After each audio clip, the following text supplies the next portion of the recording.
on? Yep.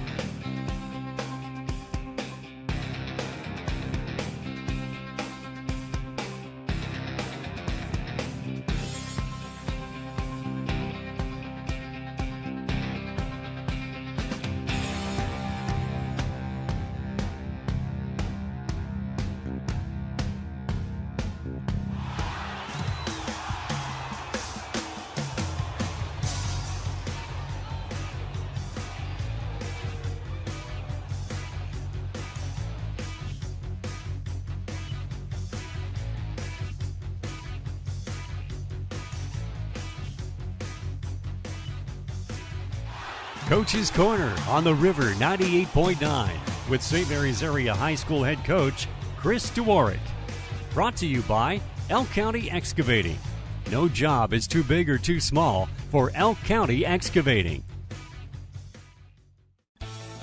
Hi, this is Amy Alman, owner of Elk County Excavating, a certified woman-owned business. For years, Elk County Excavating has been a community and business leader throughout the area. Our staff has over 45 years' experience. Elk County Excavating leads the way in new ideas and techniques for working the earth. Our services include land clearing, road construction, sewage systems, underground utilities, demolition, and other heavy equipment services for both residential and commercial customers. Elk County Excavating.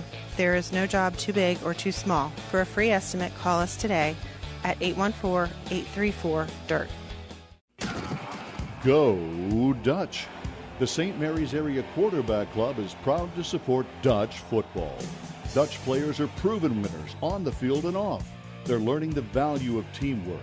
They're building strong relationships and leadership skills. The St. Mary's Quarterback Club, proud of our student athletes and proud to support St. Mary's Area Flying Dutch football. Hey folks, Jeff Bouet with Coach Chris, another Coach's Corner. Coach took one on the chin but players played well, didn't they? Yeah, they played tough. Clarion's good. We limited some of the good things that they could do. We just couldn't get things going offensively consistently. So it was a tough one, but we knew going in it was going to be tough, and the kids battled and played hard and hit hard the whole game. So there was definitely some positives and things for them to feel good from after that game. Well, I know one of the things up in the booth we were talking, and even towards the end of the game when it was out of reach, we're saying the kids were still upbeat. The kids were still positive. The kids, you could tell they were really bonding on the field. Yeah, that's just how they've been all year. Tough losses, close ones, bad ones. That they've always been willing to work hard and address the areas that they want to get better at. So, and that's the thing too. As the game goes, they can see how to adjust and what they need to focus on. And they were battling the fourth quarter when we scored to make it a two-possession game. It was closer than the score. Look, right. And then we held them, and then we had a chance to make it a one-score game, and just couldn't follow through. So we had a few chances there, and the kids are excited about that. Yeah, they look good. It was a good game to watch. Coach, one of the biggest things about being a coach and being the head coach at the varsity level is the fact. Do you have a good program underneath you working? As soon as you started that sentence, that's what I was thinking of. Because I believe. There's nothing like coming home. Ladies and gentlemen, welcome to tonight's broadcast, and we're going to start it off with the homecoming ceremony here at Dutch Country Stadium. Please direct your attention to the 50-yard line, where the candidates and their escorts will be announced. Our first candidate is Miss Addison Bimel. Addison is the daughter of John and Tricia Bimel. She is being escorted by Louis Nizinski, son of Jason and Samantha Nizinski. While in high school, Addison has been a member of Team Renaissance, student government, and an anchor mentor to freshmen. She also is a 4-year statistician for the wrestling team a varsity letter winner in volleyball, and a 3-time varsity letter winner in softball. Last year, Addison had a season record in stolen bases. Addison's future plans are to attend a 4-year college, to receive her bachelor's degree in nursing, and then continue her education to become a nurse practitioner. Ladies and gentlemen, welcome to the field, Miss Addison Beimel.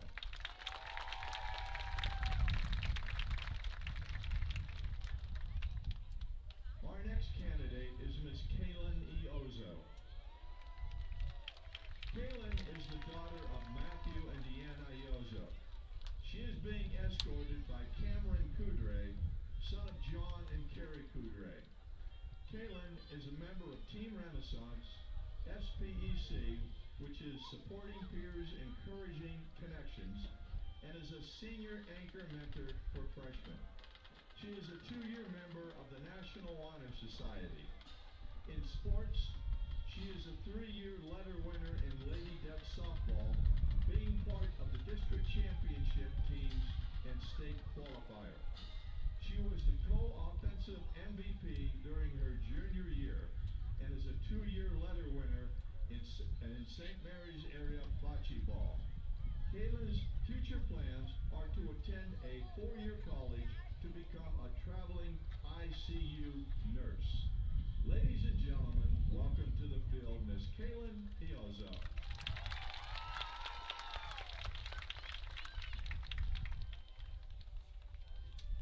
Introducing Miss Molly Hansloven.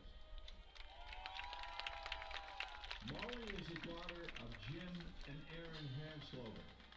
Her escort is Andrew Field, son of Seth and Elaine Field.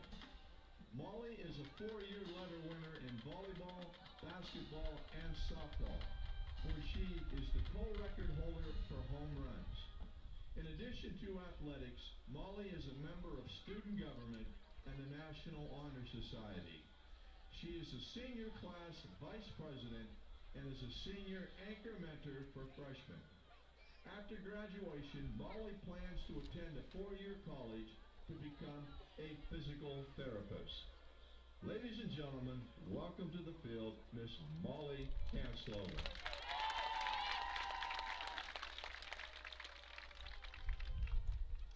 Introducing Miss Kennedy Nesbitt. Kennedy is the daughter of Jackie and Corey Nesbitt. She is being escorted by Jeff Schaub, son of Derek and Jamie Schaub. Kennedy is a 4-year member of the volleyball team and has 1 varsity letter. Is on a track and field team, having 3 varsity letters. She has been a longtime member of SEA, competitive cheerleading. Kennedy is in National Honor Society, student government, serves as secretary, the Ecology Club, senior anchor mentor for freshmen, and is a senior Girl Scout. After graduation, Kennedy plans to own 3 cats and get lots of sleep. Ladies and gentlemen, welcome to the field, Miss Kennedy Nesbitt.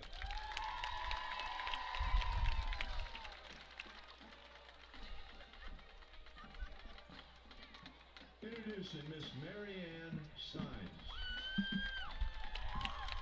Marianne is the daughter of Lee and Amy Sines. Her escort is Antonio Browse, son of Jason and Melanie Browse.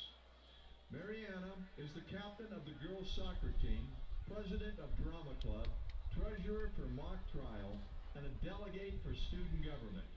She has performed in several musicals and competed at PMEA music festivals. Mariana is a member of the National Honor Society, is a music anchor mentor and a senior anchor mentor for freshmen, and participates both in band and choir. Mariana's future plans are to attend Penn State University to major in biology and then continue on to medical school. Ladies and gentlemen, welcome to the field, Miss Mariana Sines.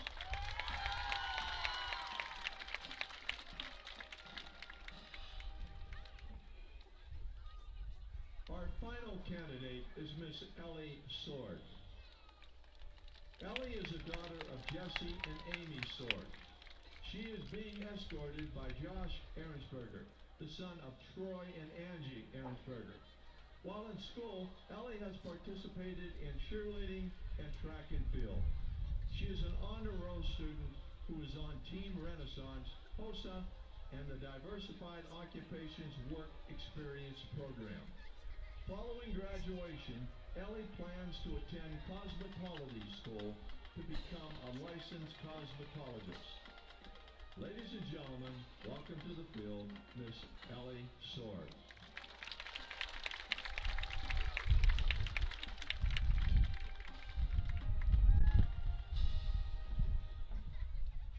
It's my pleasure this evening to welcome back to Dutch Country Stadium our 2024 homecoming queen, Miss Lexi Asti.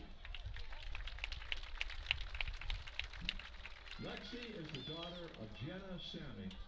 She is being escorted by Jaden Whaler. Lexi is currently attending the University of Pittsburgh, studying neuroscience on the pre-dental track. Ladies and gentlemen, your 2024 St. Mary's Area High School homecoming queen, Miss Lexi Asti.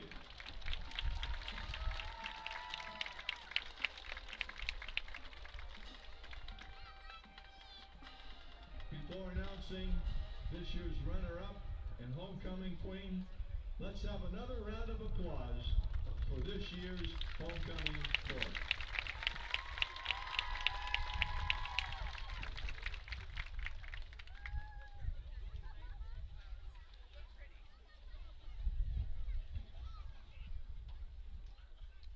At this time, I'd like to announce this year's first runner-up.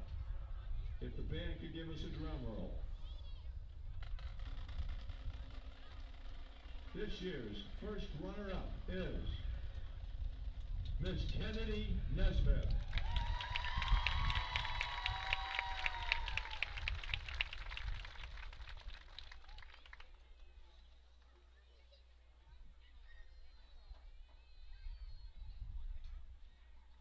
Congratulations to Kennedy. This year's St. Mary's Area High School 2025 homecoming queen. A bigger drum roll, please. Miss Mariana Stein.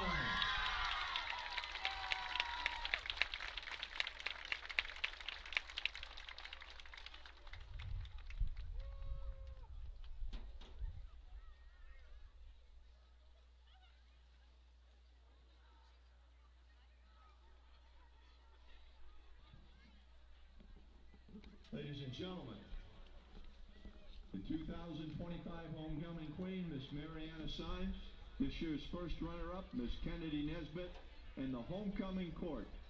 If you like some pictures, please go down to the front, take some pictures. But let's have a final round of applause for the homecoming court. This year's runner-up, Miss Kennedy Nesbitt, and homecoming queen. Congratulations, Miss Mariana Sines. So there it is, your 2025 homecoming court.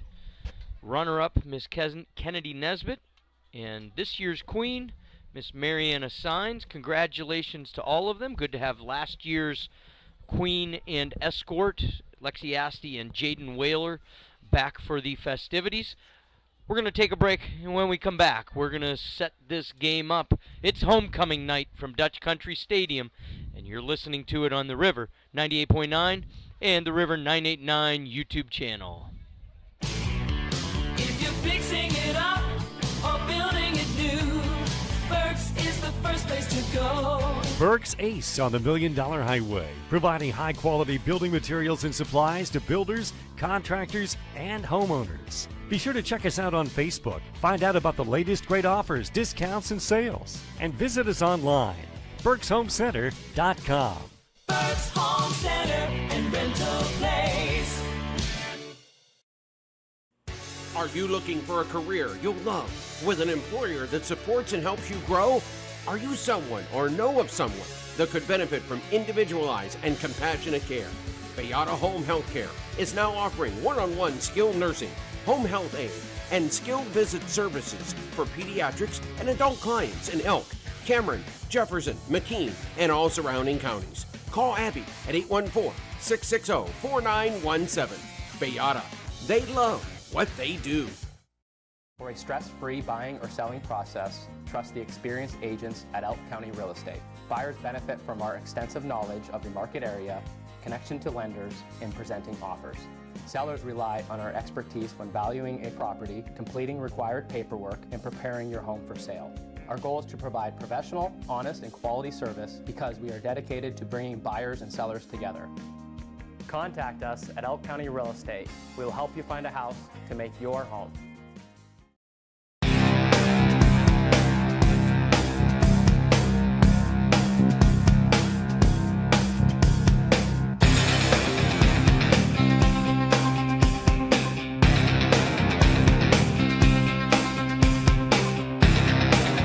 Welcome back to Dutch Country Stadium. Good to have you along tonight. Homecoming, if you're just tuning in, festivities just ended.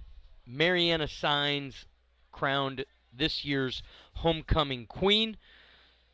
So with that part of the festivities out of the way, we now set up this football game, and I bring into the broadcast my partner, Mike Coons. And Mike, this is going to be a tough one. This is a good football team coming into this stadium this week.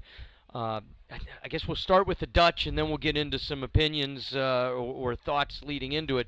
The Dutch are 2-5, 0-3 in the D9 Region 1 League, and last week they kept Clarion close until the end, and just couldn't quite capitalize, falling 21-6.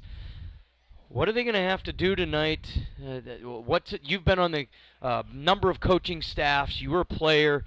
When you have a game like this, what's it like going into game week? Well, I think the first thing you need to look at is you played some pretty good football in this 3-game skid that you have going on here. But you held Port Allegheny. You played them super tight away in a hostile environment. And then you play a really good Clarion team that, record-wise might not show that, but they had, just a absolute mash of a schedule coming into that game, and you played them super tight in the first half and then just didn't have enough gas in the tank in the second half. Obviously, you need to keep that momentum going and that you're having success and that you are getting better on a weekly basis. I mean, I think we've seen that here in home games and me watching from afar. They're definitely getting better as a football team. So you just need to, go with what is working for you. Offensively, they have that nice little triple option set that they're running, trying to keep defenses on their toes. So, they need to go with that, and they just need to play a solid defense. But, I know we're talking about St. Mary's here, but you're playing a Punxsutawney squad who is probably one of the most evenly based offenses you're going to see. So trying to stop that defensively, you got to have all your bases covered for sure. We will talk about Punxsutawney in a few minutes. You mentioned keep doing what works. A lot of that is Andrew Field. He had the lone score last week, a 6-yard touchdown run, but he plays both sides of the ball. He's a man-child. We've seen what he can do physically. If they're going to be successful tonight, I've got to believe it's going to have something to do with him. Yeah, you have to get the ball at Andrew's hands early and often. Make sure that he's clean on the defensive side of the ball to play that, kind of reckless abandoned linebacker that he plays, and try to match up with this Punxsutawney offense. We're going to take another break. When we come back, we are going to take a look at this Punxsutawney team. They are 7-0 coming into this game. And, they're high on a lot of lists. We'll get into that when we return. You're listening to Dutch Football on the River 98.9 and the River 989 YouTube channel. The French Press on the $1 Million Highway is ready to make your day delightful with our all-day breakfast offerings. Treat yourself with a cup of rich hot cocoa and indulge in the sweetness of our delightful crepes. The French Press features lunch specials, soup specials, seasonal crepes, seasonal coffee. Check out our daily and weekly specials on Facebook and stop in and see us. at the French Press, located on the $1 Million Highway in St. Mary's. A ding in your door, a fold in your fender, we'll fix them up right where the accident mender will make your car look good as new. St. Mary's Auto Body. Our guys are the tops, we're the accident pros. Everybody in St. Mary's knows we're the place to go for car crash woes. St. Mary's Auto Body. We make new friends by accident. St. Mary's Auto Body. Some of my favorite memories are set in the warm summer sun. These memories are so important to protect, just like my family. You can find that protection with St. Mary's Insurance Agency. Affordable protection and superior service from Erie Insurance. Auto, home, business, and life. Your Erie agent is waiting for you. Call St. Mary's Insurance Agency for a quote today. 814-834-2897.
Welcome back to Dutch Country Stadium pregame show. Rick Gobbler, Mike Coons on the broadcast tonight. Jeff Buheit's got camera duties. John Salter on the board.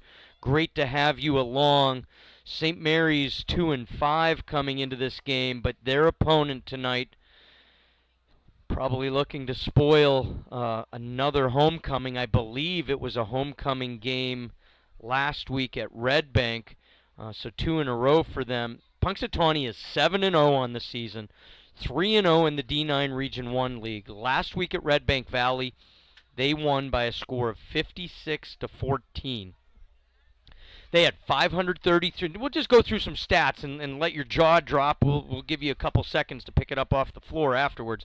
533 yards of total offense. Quarterback Maddox Hetrick was 13 of 15 for 267 yards, 2 touchdowns. And he only played the first half. Broke the school record in passing yards for a career. Jaden Greenblatt had a 52-yard catch. Max Presloyd, 26-yarder. Jordan Rutan, not sure in the pronunciation, 9 carries, 86 yards, 3 touchdowns on the ground. Logan Moore had 8 catches for 155 yards receiving. Mike, you mentioned it in the last segment. This is well balanced. This isn't one of those offenses where they just, we saw Ethan Rex last week. Central Clarion basically rode the coattails of Ethan Rex. They're going to spread it out, and they're going to do it 2 different ways. Absolutely. I mean, obviously having a balanced offense between passing and running is a huge portion of this. And I think that what some people, your casual fan don't really see is that Bo Thomas is really the cog that all of this runs through. I mean, he gets put in multiple positions. He runs the ball, he catches the ball, and he's about 50-50 in that. Balance is the name of the game when it comes to the Punxsutawney Chucks offense. He really plays well. He plays well on defense too. Kind of reminds you of an Andrew Field through St. Mary's. He's an all-around really good player, but he is the balance. He is what gives them the balance that they have in this offense. It's not just our opinion. It's not just looking at a record. Mike, some accolades coming Punxsutawney's way, if you will. They are currently an honorable mention in PA Football News 4A ranking. Southern Lehigh is ranked number 1 on their end out of District 11. But in Max Preps, which that's a go-to site for a lot of people when it comes to high school sports, in Class 4A in the state of Pennsylvania, Max Preps has Punxsutawney ranked number 1. Yeah, and obviously Max Preps being a national website, they have some sort of power rankings that they use to get those numbers of who is number 1. They don't have people who are going to every single little town game. And then on the other side of that, PA Football News, especially in the larger classifications, you talk 3, 4, 5, 6A, it's heavy Eastern football in what they're scoring there. So, where do you guess? I'm guessing they're somewhere in the middle of those two. But they are one heck of a football team, that is for sure. Yeah, this is good football. Regardless of which ranking is accurate or somewhere in between, it's a good football team that's coming in. You mentioned PA Football News and the East Coast or the east of the state. Whether it's because there are better teams over there or they just have the bias, hard to say. We'll see how legitimate this Punxsutawney team is tonight. Not questioning their legitimacy. We'll see how St. Mary's can match up with this pretty darn good football team. Yeah, and looking at everything that's going on, Brandon Snyder, their head coach, he's I believe this is his second year taking over as head coach, and he's done a really nice job of developing players and understanding what is needed and what they can do well. And taking this balanced approach has really worked for Punxsutawney. We're going to look a little bit more into this. We'll peek at this matchup from last year. Look around the goings-on of District 9 when we come back from this break. You're listening to Dutch Football on the River 98.9 and the River 989 YouTube channel. This isn't funny. Unlike other insurance commercials, they spend millions to make you laugh. But if you need seriously good insurance for your car, your home, your business, your life, this could be your favorite commercial ever. Seriously good insurance. Steve Straub at the Straub Insurance Agency. Call 834-2490. In Emporium, call 486-7225. Go Dutch! The St. Mary's Area Quarterback Club is proud to support Dutch football. Dutch players are proven winners on the field and off. They're learning the value of teamwork. They're building strong relationships and leadership skills. The St. Mary's Quarterback Club, proud of our student athletes and proud to support St. Mary's Area Flying Dutch football. For over 95 years, Art Heary & Sons Furniture has been providing our customers with quality furniture, flooring, and mattresses. Enjoy a bright, friendly atmosphere in which to shop for sofas, love seats, chairs, recliners, and lift chairs. We have sofa tables, end tables, bookshelves, and desks for the living room or home office. Shop our bedroom furniture, including storage bed, upholstered beds, chests, dressers, nightstands, and more. In addition, you can find Restonic memory foam and innerspring mattresses in all sizes and comforts. Come see why we've been voted the area's best furniture and flooring store. Art Heary & Sons Furniture, 125 East Arch Street in St. Mary's. Since 1927, the store for people in love with their home. Hamlin Bank and Trust Company offers a variety of financial and trust services. We offer fixed-rate loans serviced locally by our friendly staff. Personal loans, auto loans, home equity loans, and more. And with our online banking product, you can enjoy the convenience of banking anywhere at any time. Call or visit Hamlin Bank and Trust Company on Brussels Street in St. Mary's. Member FDIC.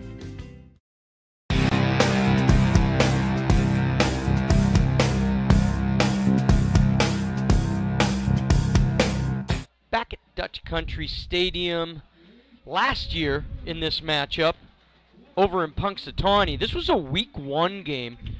Punxsutawney won that game 30-13. Hetrick, I mentioned him earlier, he had 167 yards, 2 touchdowns passing, but threw in another 102 yards and a touchdown running the ball. Logan Moore had 10 catches for 120 yards. On the St. Mary's end, Ben Reynolds had 2 touchdowns, both of the touchdowns for the Dutch that night a 75-yard pass from Ben Paul, and he also blocked a kick and returned it himself for a touchdown. That final score was 30-13. So 2-5, hosting 7-0. This is a good Punxsutawney team. The Dutch just came to the field, and now I believe we are ready for the national anthem.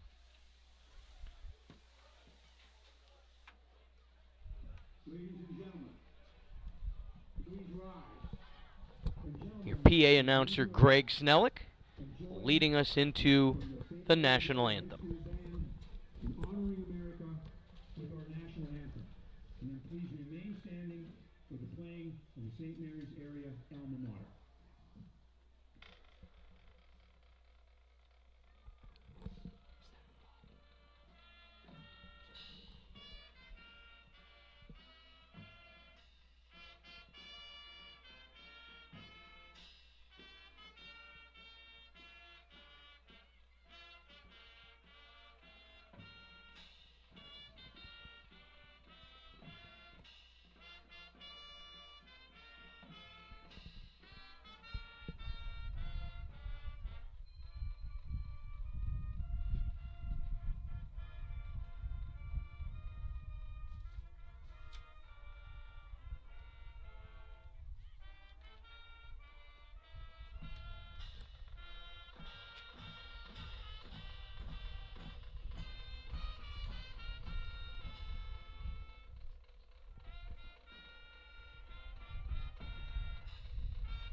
We don't often get to showcase the band, do the national anthem and the alma mater. And my wife always keeping me in line. I think at some point since last week, she popped into the room on me and said, just to prepare you ahead of time, and the guys in the booth, next year you're going to need somebody to cover you for senior night, because my daughter will be a senior next year. Holy moly. Anyway, fantastic job by the St. Mary's Area High School Marching Band. Captains are going to walk out to midfield ahead of this one. St. Mary's hosting Punxsutawney. Elsewhere in District 9 tonight, Mike and I were pre-gaming earlier today, and there's not a lot of great matchups around the district tonight. No, it's a rough schedule this week. Bradford's at Central Clarion, Du Bois at Brookville, Karn City is hosting Brockway, Brashear coming up to face Red Bank Valley, Coudersport's at Kane, Keystone is in Ridgeway, Montauk is at Union City, Smethport at Union AC Valley, Cameron County is at Bucktail, and tomorrow afternoon, number 4 in the state according to PA Football News, number 2 in Max Preps, Port Allegheny is hosting a Saturday afternoon contest with Otto Eldred. I believe that's their homecoming. Port Allegheny likes to do a Saturday afternoon homecoming game. Out at midfield, you've got Cody Thompson, Andrew Field, Frankie Smith, and Owen Thompson. Number 50, Owen Thompson, doing the captain's duties for the coin toss tonight.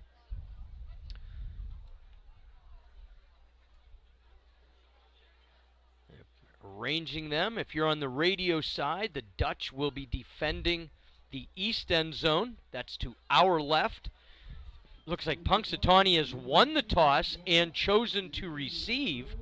So St. Mary's will get the ball to start the second half. And it looks like we're ready to go. We have high school football here on the river. 98.9. The Dutch trying to get off a 3-game losing streak. Punxsutawney trying to keep their undefeated season going.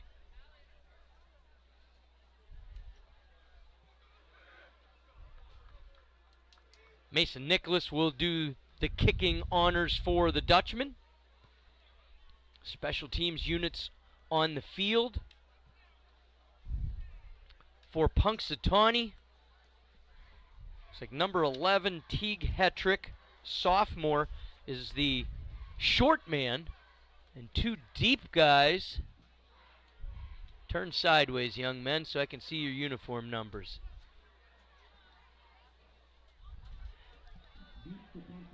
We got number 1, Max Presloyd, is one of the 2. Is that a 15? It might have been. That's the, and now they split. This one's going to be booted and 13. Caught inside the 5. And that is number 13. Out to the 20, but good coverage from the Dutchman. Bring him down almost immediately. Yeah, really solid kick there by Mason, and the kickoff team got down there nicely, avoided some blocks, and Punxsy's not going to have fantastic starting position here tonight. That was Logan Moore. You're going to hear his name throughout the evening on this offensive unit. He received the ball inside the 5. Mason, soccer player, getting good height and distance. First look at Punxsutawney. Went under center. Now Hetrick drops back into his shotgun. Puts a couple people out on the near side end. Shotgun. He's going to fake the handoff. Nope, he gives it to him. Met immediately by Landon Cook and dropped. No gain, maybe even a loss. Well, the far side down marker, they're going to call it a loss of 2 on the play. St. Mary's doing a really good job on defense there, even with the shifts that Punxsutawney's given them. Maybe caused some confusion.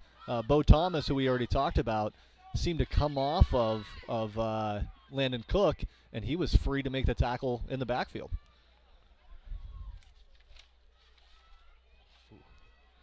Second down and 12. Shotgun again. Brings up a sidecar, starting behind him. He's going to drop back to pass. Looking. Over the middle, he has his man, Logan Moore. He got those 2 yards lost and a lot more. Gain of 23 or 4 on the play. And hurry up offense. Not even time to send it over to you, Mike. 1st and 10, they immediately move up to the ball. He's going to have a quick one out to Logan Moore on the near side. Knocked out of bounds inside Dutch territory to the 46. Punxsutawney going to, hurry up, quick tempo offense here, trying to keep St. Mary's on their toes, and very effective in the passing game so far. I meant to ask you in the pregame, Mike, have you put eyes on Punxsutawney yet this year, or is it just what you've seen after the fact? I was actually at their Week 1 game against Brockway, and they were very impressive in that game. Hetrick keeps it himself on the quarterback draw, and he's inside the 35. Yeah, Punxsy started out, obviously throwing the ball well, struggled on that very first running play, and they're catching St. Mary's defenders dropping into coverage just a little bit too quick, and quarterback's able to sneak up the middle there for some extra yards. Move the chains yet again. Brings 2 guys over from the far side. Hetrick. We have our play clock back on this week. Handoff. This time it's going to go to Jordan Rutan. Yeah, a little trade play there from the Chucks. They had the tight end and wing on the right, moved them over to the left. St. Mary's did not adjust defensively at all. They were outmanned to the left side of the field, and a nice little run there. I mean, gain of 3 on that play? You'd like to see St. Mary's slide that defensive front to match up with the extra players that are moving around. I'm looking at their left end, Mike, the left tackle. He's got some size to him. Adam Muth, 265 he's listed as on that left tackle position, protecting Hetrick. Gives it, no, he faked it. Pass caught inside the 25 by Bo Thomas, and that is going to bring up a 3rd and short, probably about 1.5 yards. Yeah, the 6'2 frame of Bo Thomas, he was able to climb the ladder. He needed all of that 6'2 frame to get up there in stride. He kind of floated for a minute to make that play. Really nice play by him. He actually had a defender draped all over him. He was just able to make the play. And pinpoint pass. Even good coverage sometimes can't do anything for that. Direct snap, and this is going to Hetrick. He felt the pressure and then threw the pass towards, I believe that's Max Presloyd. It falls incomplete, and that's, Mike, this is what I asked for off the air. Here's a 4th and short. They might go for it, but I'm hoping to see the kicking leg of the Punxsutawney kicker, who we know has put up some numbers this year. Owen Roken, he's one heck of a kicker and only a sophomore. Man, he can really pound the ball. But it looks like they're going to go for it instead. 4th and short. A long 1, short 2, handoff. Goes to the running back, through and gaining the first down yardage and then some. I think was Rutan again. Yeah, it was Jordan Rutan. And that's going to go inside the 15, so 1st and 10 from the 14. Yeah, a little outside zone play to the left there for the Chucks. St. Mary's looks like they're having trouble keeping their linebackers clean. Punksy's doing a really good job of scraping off the linemen from defensive line into linebacker, creating some lanes in the outside zone scheme for them to run the ball. Hetrick in the shotgun now on 1st down. He's got 3 receivers to his right. Claps, gets the ball, gives it to the running back, cut back inside the 5. This time carrying the ball was Landon Timchula. And they're going to say he came up just short of the 1st down marker, gain of 9 on the play. Yeah, looks like Punxsy has some RPO, run-pass option schemes going on here, and they're just counting up the box. Or are we going to hand it off, or are we going to do our quick throw? And they're able to hand the ball off right now. There's that shift you mentioned earlier, 2 receivers to the left. Hetrick's got a sidecar, hands it to him, and brought down in the backfield by Landon Cook as he blows through the line of scrimmage, and that's going to be a loss of probably 4 on the play, and brings up 3rd down and 5. Yeah, looks like the defensive coordinator for the Dutchman, Tony DeFilippi, saw what was happening there on those trade plays, bringing 2 players from the right side to the left side or vice versa. And instead of shifting the line, what he's decided to do is they're going to slant. So on the snap of the ball, everybody's changing a gap and coming through. That gave the linebacker, Landon Cook, the ability to come through and make that play in the backfield. And it was, 4-yard loss. That's pretty significant. So let's see what can happen here. Hetrick, he's going to keep it himself, rolls out right, stops, turns into the back of the end zone, wide open for the touchdown is Teague Hetrick. I'm assuming younger brother. Your guess is as good as mine. They're definitely related, I'll tell you that. Well, they hooked up on that play. Yeah, St. Mary's is going to have to penalty on the field? I didn't see it. Well, they haven't put the points up yet. Oh, it is. We have a holding call. I don't think PA saw it either because they announced the touchdown. But as I looked up to the board to confirm it and write down the time of the score, there was no score yet. So a holding call is going to bring this one back. And instead of 3rd down and 5 from the 8-yard line, this is going to be 3rd down and 14. Now it's back at the 18-yard line. Hetrick, shotgun, man in motion. That was Bo Thomas. Handoff goes to Rutan. Short gain inside the 15. That's going to put it at about the 12. Actually, the near side judge pretty much at the 14-yard line. So interesting here. This is going to be 4th and long. Hetrick's looking to the sideline. What are they going to do? Deciding. Looks like I don't they're see going to it. go for it. There's no change of personnel. No. I think they're going to go for it here. I think the guys on the field kept looking for the kicker to come out, and it never happened. I think they're going to have to call a timeout here. Looks yeah, like they're confused. Jaden Green, well, maybe he got into position. They still have 9 seconds, but now a timeout is called. Punxsutawney's first of the half. Maybe they'll rethink it. Maybe they'll bring the kicker out. Maybe they'll just go with the play, but they are going to think it over. Scoreless so far. This is the opening drive of the game. Mason Nicholas started it with a nice opening kick, forced Punxsutawney to use the whole field, and this one started right at the 20-yard line, and it's been a sustained drive. It looked like Punxsutawney had a touchdown, but a holding call brought it back. Following a running play, we're now at 4th and 10 from the 14, and we'll see what comes out of the huddle. Yeah, Punxsutawney being able to march the whole way down the field, and like we talked about earlier, it was a really balanced attack, both from the side of running the ball and passing the ball, spreading it around. They're not riding one guy. Nice plays by Maddox Hetrick. Obviously threw a couple nice passes there, and Bo Thomas making a really, really nice catch, and they're able to run the ball effectively as well. They did make a personnel change. Jaden Green was the guy on the near side that sprinted over to the receiver position on the far side. He's off the field, but they are going to run it. They did not bring the field goal unit out. Low snap. Hetrick looking into the back of the end zone. Nice defense from Matthew Gilmore. I thought for a second he might even have position to pick it off, but he didn't need to. Incomplete, turnover on downs. That's a big first defensive stand for the Dutch. That's a great stop from the Dutch. Honestly, I'm really surprised in that formation that they didn't have Bo Thomas out there at 6'2". If you're going to throw the jump ball, a little fade route, that they wouldn't try to go to him.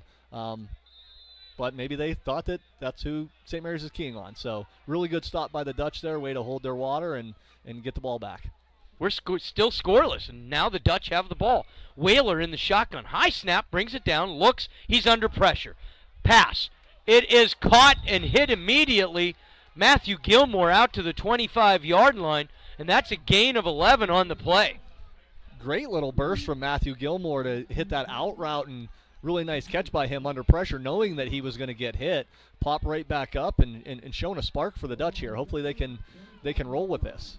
The way he jumped up, I thought it was a little bit out of anger and was going to go after the defender, but I think it was just excitement. Hey, yes. Bring it. He's pumped. Under center this time. Whaler gives it to the first man through. Oh, I took the bait, Mike. Whaler still has it. He's out over midfield. I had Landon Cook with that ball, and instead, Brody Whaler took it out over midfield into Punxsutawney territory. That's a gain of 29 for Brody Whaler. Hey, talk about the ultimate foreshadowing here. What do we say the offense of the Dutchmen needed to do? They needed that triple option needs to be effective, and it was really effective right there. They fooled you, I know that. Fooled me, but is it set up by the pass on the previous play? Had to respect it because of the 11-yard gain on the first play from scrimmage. Whaler, he's going to go under center. Field behind him. Man in motion is Thomas. This time, I think Whaler kept it again. I really thought he gave it to Andrew. He's inside the 45. Short gain on this play, only give him 2. Yeah, I'd guess on second look at that play that Brody wished he had that one back. I think the give to Andrew Field was probably the best read there. But, hey, listen, there's a lot of bullets flying in that situation. It's something you practice a ton, but you're going to have a bad read here and there. 2nd and 8. Whaler under center. He's got 2 behind. They're in the eye. Fake to Cook. Field lost his footing. They're saying his knee was down. He I think, is arguing that it was his hand and not a knee, but whatever the case, the turf monster reached up, grabbed him, brought him down, loss of 3. There with St. Mary's, they're trying to fake the triple option, a little cutback counter play. They have guard. I couldn't tell if the tackle was also pulling, if it was a counter tray or just a regular counter, trying to come back, but Andrew just slipped a little bit. We have that moisture, it's kind of an odd temperature sequence. We've had a really dry fall, and now the cool temperature, maybe a little slick out there. Whaler brought down. He tried to get out of a lot of pressure, and he is sacked back at the 50. That's a tough play for Brody. That's the second time, I believe, I've seen a rough snap for Brody. Maybe, like you said, the moisture, the temperature kind of playing a role right there now. But if you want him to be able to throw the ball down the field, he's not the biggest stature kid, so he's got to get a clean snap to be able to get his eyes down the field. If he has to take him off to try to field that ball, that's a really hard play for a kid to make. So the drive stalls at midfield, but certainly helping the field position battle with a couple of nice plays. 2 first downs on the drive, and Tyler Shealy going to try to get one off. One guy back for Punxsutawney. Kind of a short punt. If they can get a bounce, this one's going to take a Punxsutawney. But, well, now it does go a little bit towards that west end zone and downed at the 25. So swapping possessions, and Punxsutawney basically starting only 5 yards further along than what the opening drive started. Yeah, if nothing else, I mean, being able to march the ball down the field a little bit, you got 2 decent plays with the out route there to it was Gilmore, right? And then Brody Willer on the option keep. You're able to flip the field, and you're going to have to make Punxsy all the way down the field again. Hetrick all alone in the backfield, shotgun. He's got 4 receivers in the near side. This one is dropped, started to run with it before he had it, was Logan Moore. Incomplete, and it's 2nd down and 10. There's a formation you don't see a ton in high school football. You're going empty, which means no running backs in the backfield. They had 4 receivers to the left side, 1 to the right. I would guess that that's the offense coordinator for the Chucks trying to see how St. Mary's is going to defend that. They've been having some success in the 3-by-1 set with 1 back in the backfield, so they wanted to see what it was going to look like with nobody in the backfield. And it looks like they're going back to it now. Hetrick in the gun, puts his man, had been behind, and brings him up beside. Going to hand it to him, and out over the 25 to about the 28 is Rutan. It looks like what Punksy's trying to do here is they're in that 1-back set. They're starting them off in the pistol, which means the back is directly behind the quarterback, and then they move them side to side to see if the defense switches their strength. I haven't seen St. Mary's move once he moves, so this might be something that's a lost cause. Hetrick drops back, has a man coming across the field, complete and out of bounds, untouched out at the 45 was Logan Moore.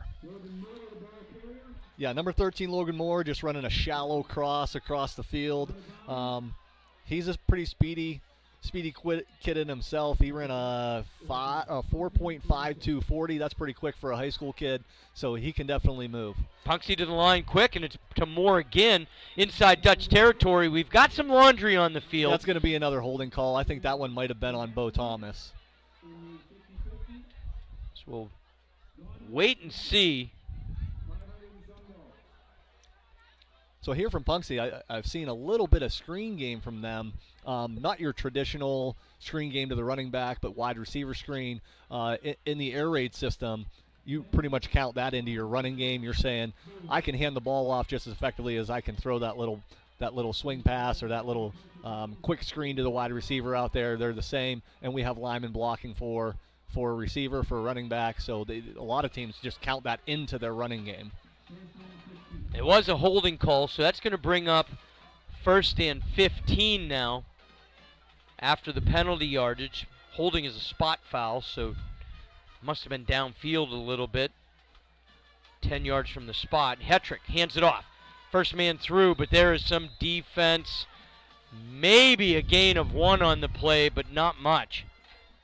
Really, really nice play there. Coming down the defensive line from Nico Assalone. He defeated his block very quickly from the right tackle of Punxsutawney and made a heck of a play coming straight down the line. Wow. That's impressive from Nico right there. That's a sophomore 6'1" defensive lineman getting the job done. It's 2nd and 14. Handoff fake. Hetrick under pressure. Gets away from it, still feeling it, trying to get away. Another hit he sidesteps. Just seemed slippery, did Maddox Hetrick. He ends up with a gain of about 7 on the play when all is said and done. That could have been a big loss.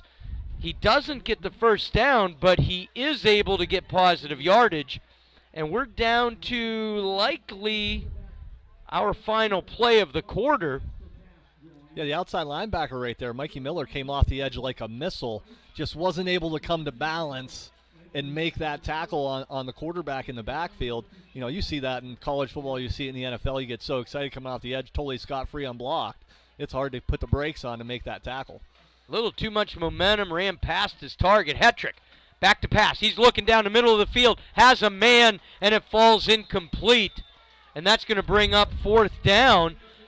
It also stops the clock, which means instead of ending the quarter, the last play of the quarter is likely going to be Punxsutawney punting it away. Well, we just talked about Mikey Miller not being able to make that sack in the backfield on the last play. You're talking about a kid that's 5'6", 5'7", going up against Bo Thomas in coverage. He was physical off the line and was able to stay with him. That's who they were trying to get the ball to. But Mikey made a really nice play to keep them from getting the ball to Logan Thomas, and they just threw the ball away. So here's the punt. One man back. I believe that's Frankie Smith for the Dutch. The snap. Here's the boot. Nice high punt, end over end, and finally Smith decides that he's going to bail out of the way. He thought about picking it up, but instead it rolls, and it's going to be down deep in the Dutch territory. They'll switch fields, and we'll be back for the second quarter. Scoreless from Dutch Country Stadium, Dutch football, on the River 98.9 and the River 98.9 YouTube channel. Here's Eric from Windfall Auto Sales and Service. Yeah, so we specialize in vehicles that are under $20,000. We know that cars are difficult to afford these days, so we're doing everything we can to get the right inventory and keep our prices low for everybody, for a lot of great financing options to make those payments really affordable for people. Full service, you can get everything done here. Our new slogan is Windfall does it all. So we really do all types of vehicle repairs here as well, and we rent vehicles too. Our address is 908 Windfall Road in St. Mary's, and our phone number is 814-834-3962. Visit windfallautosales.com.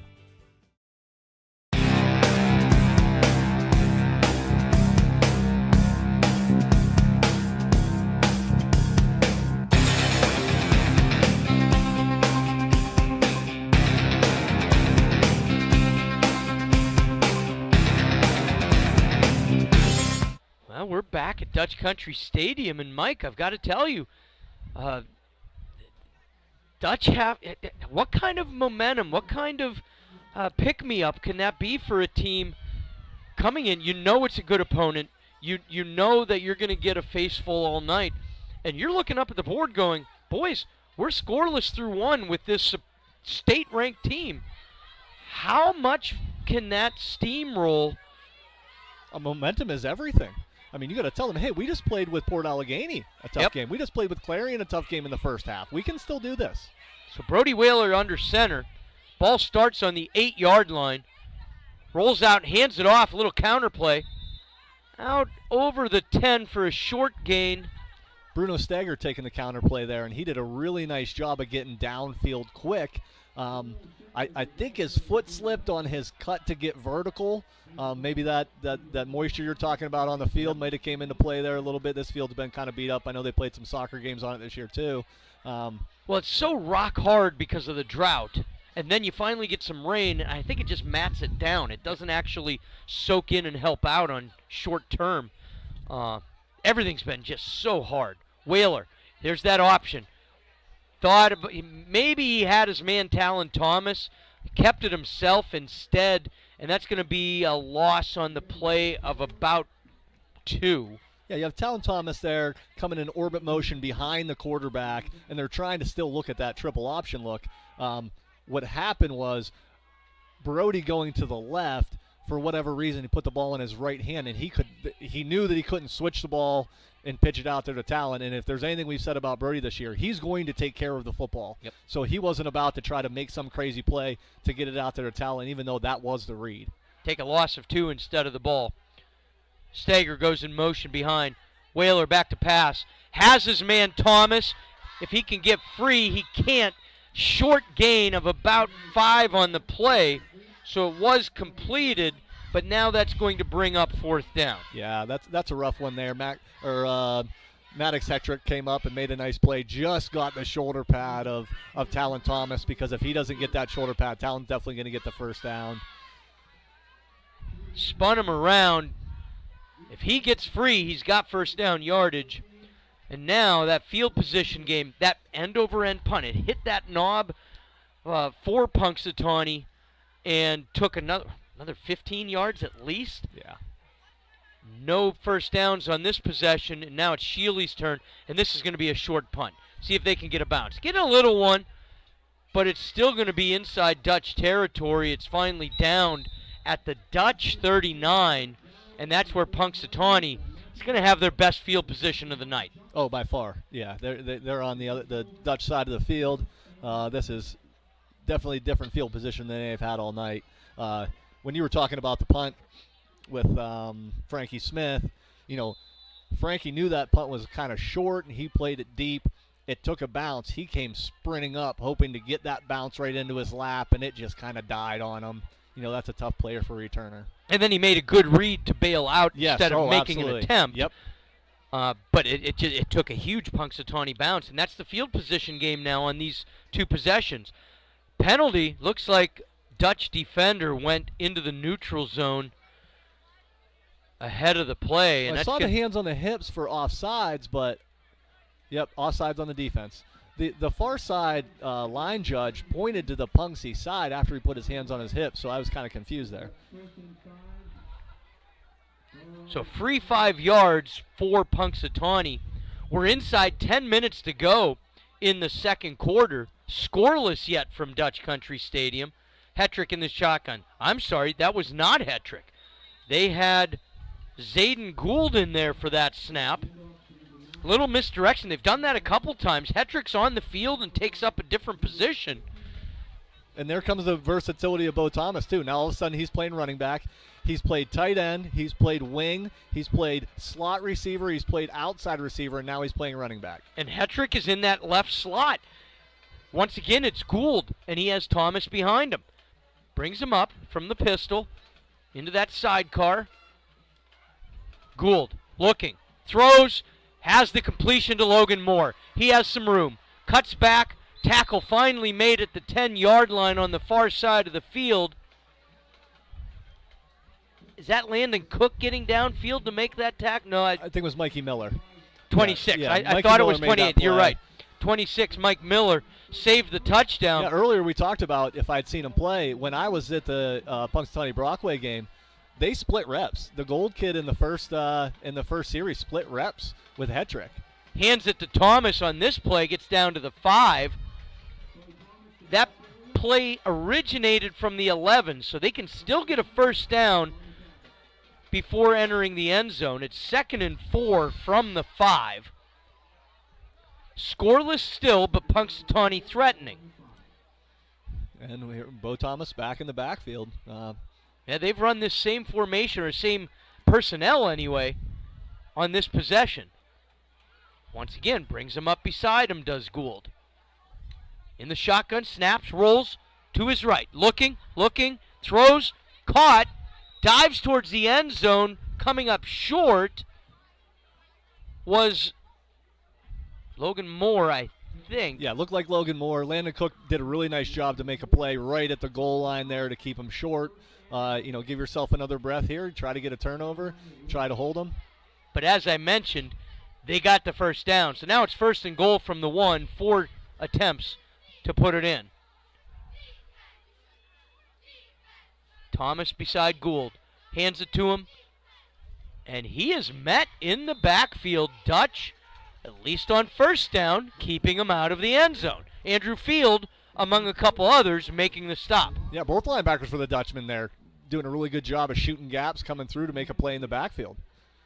So loss of 1. 2nd and goal from the 2 now.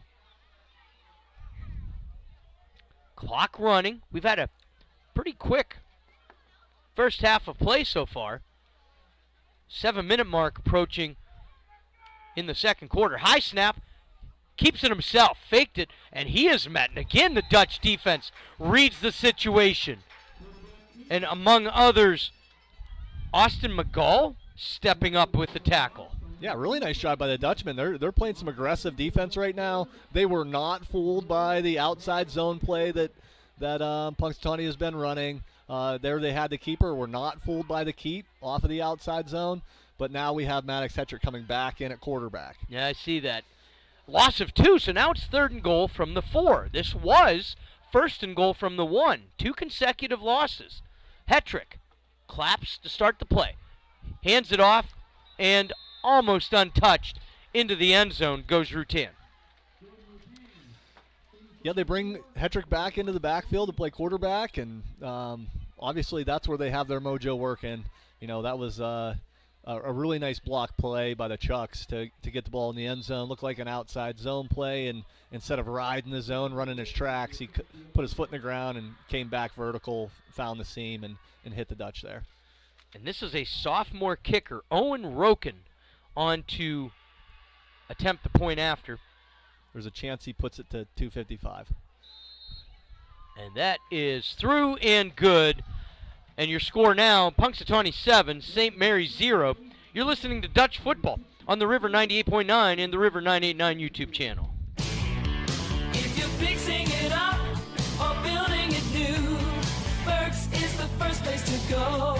Burke's Ace on the $1 Million Highway, providing high-quality building materials and supplies to builders, contractors, and homeowners. Be sure to check us out on Facebook. Find out about the latest great offers, discounts, and sales. And visit us online, Burke'sHomeCenter.com.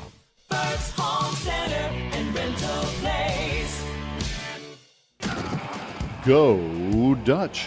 The St. Mary's Area Quarterback Club is proud to support Dutch football. Dutch players are proven winners on the field and off. They're learning the value of teamwork. They're building strong relationships and leadership skills. The St. Mary's Quarterback Club, proud of our student athletes and proud to support St. Mary's Area. Back for the kickoff, and Mike, with eyes and ears on the local football scene, told me to keep an eye and ear on this kick, that it just sounds different coming off this kid's foot. Roken with the kickoff following the touchdown. And that is booted into the end zone. How often do you see that at the high school level? My goodness. That's a leg, Mike. Well, and I think the difference is, you have some kids in high school football that can put the ball into the end zone, but typically it's a kind of a line drive sort of kick. They're putting everything they have into it. That had a lot of height and a lot of leg on it. He's one heck of a kicker. He's went to some camps. He's done some really good things, and it didn't surprise me at all that he put that in the end zone. Actually, it kind of surprised me that it stayed in the end zone. 7-0 following the Punxsutawney touchdown, and the Dutch get the ball back at their own 20. Whaler under center. He's going to pitch to the near side. Field looking for some room.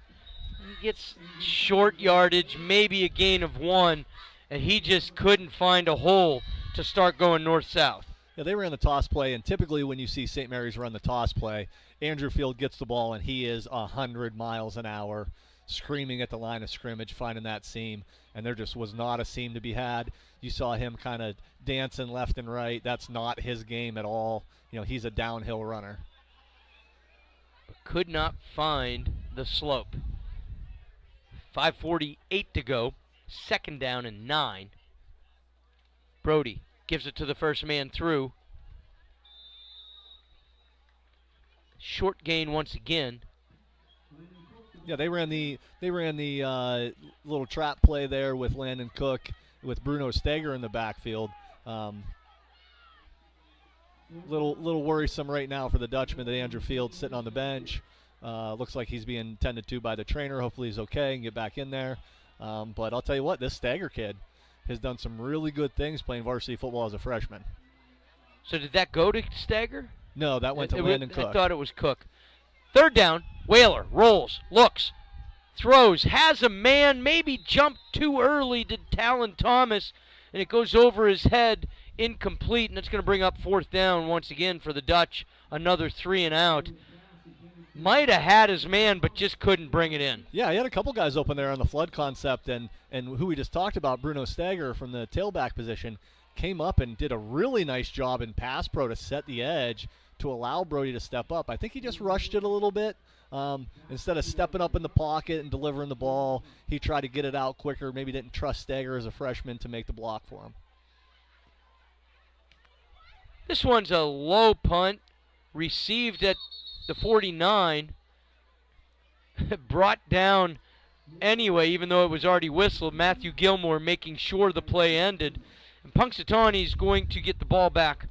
1st and 10 from their own 49-yard line. 4:56 to go here in the second quarter.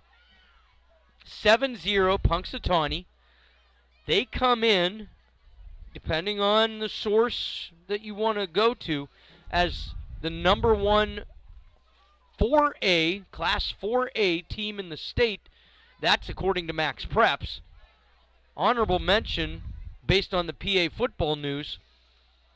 And the Dutch are staying with them, at least so far. Yeah, they're holding their own here, Rick. I think they're playing some decent football, a bounce here or there, and they're right in this game. I mean, it's only a 7-0 game with 4:56 to go in the half.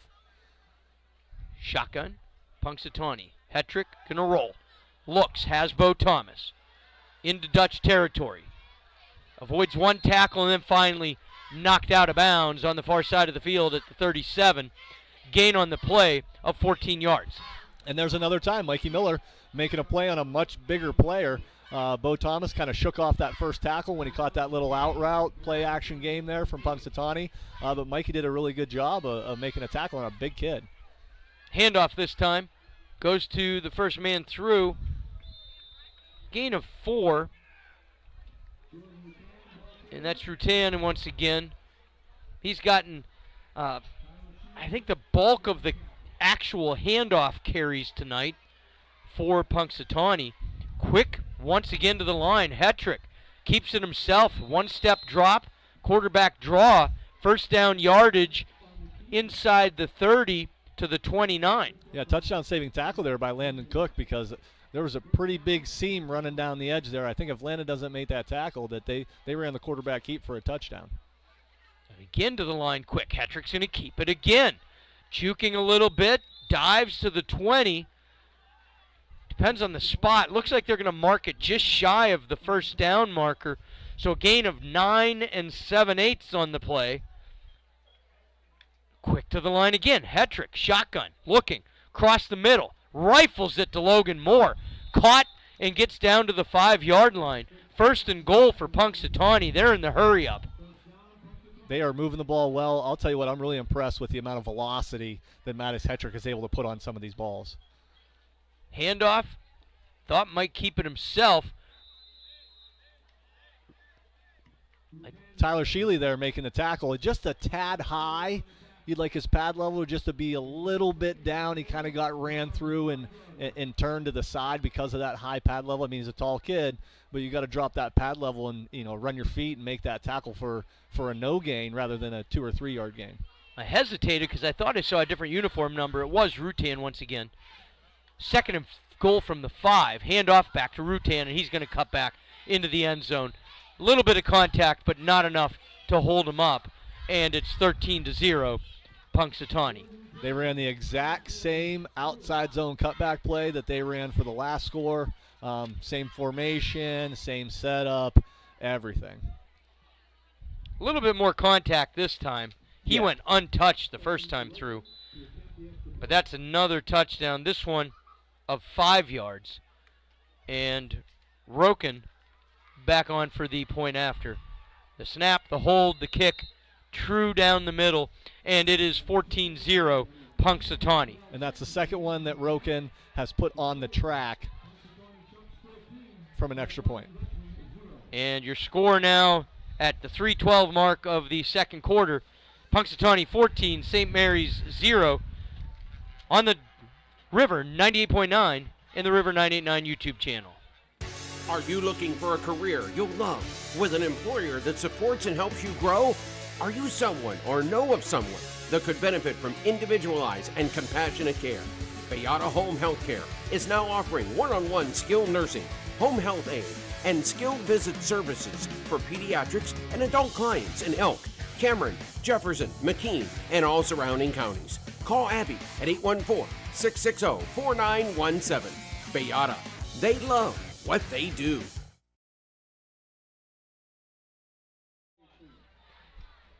Back to Dutch Country Stadium, and the kickoff following,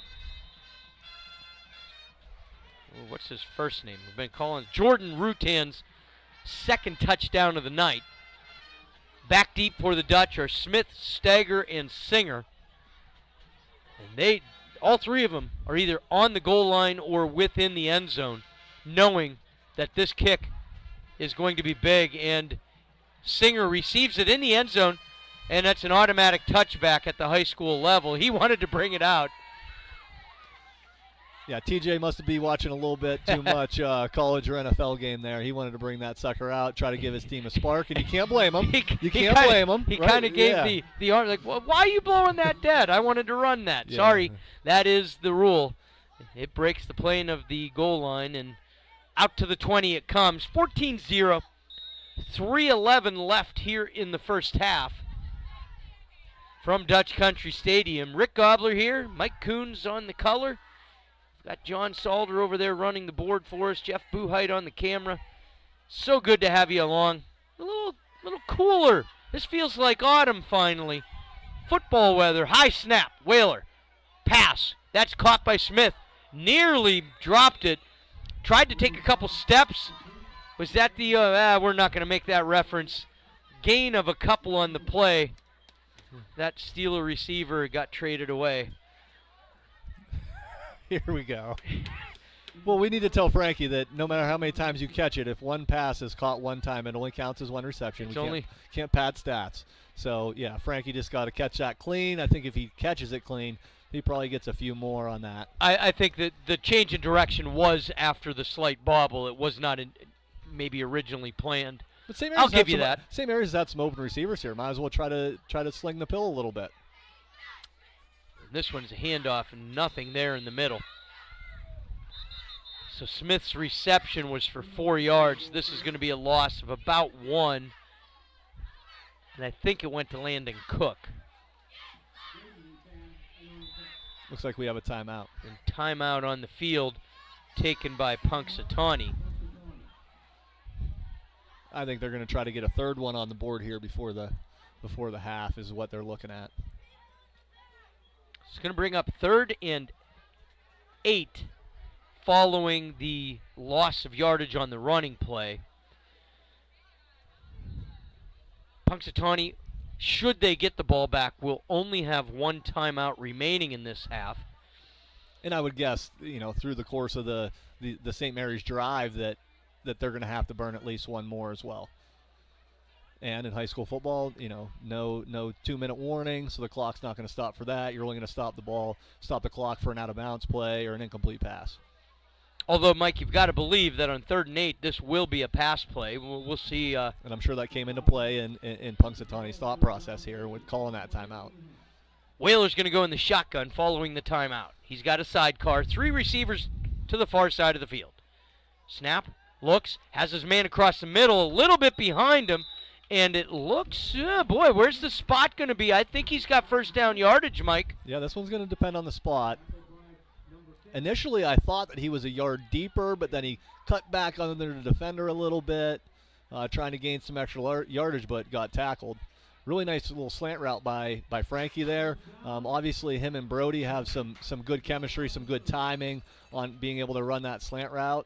That's something that they should definitely be looking at coming back to, or run the old sluggo where they hit the slant and go down the road.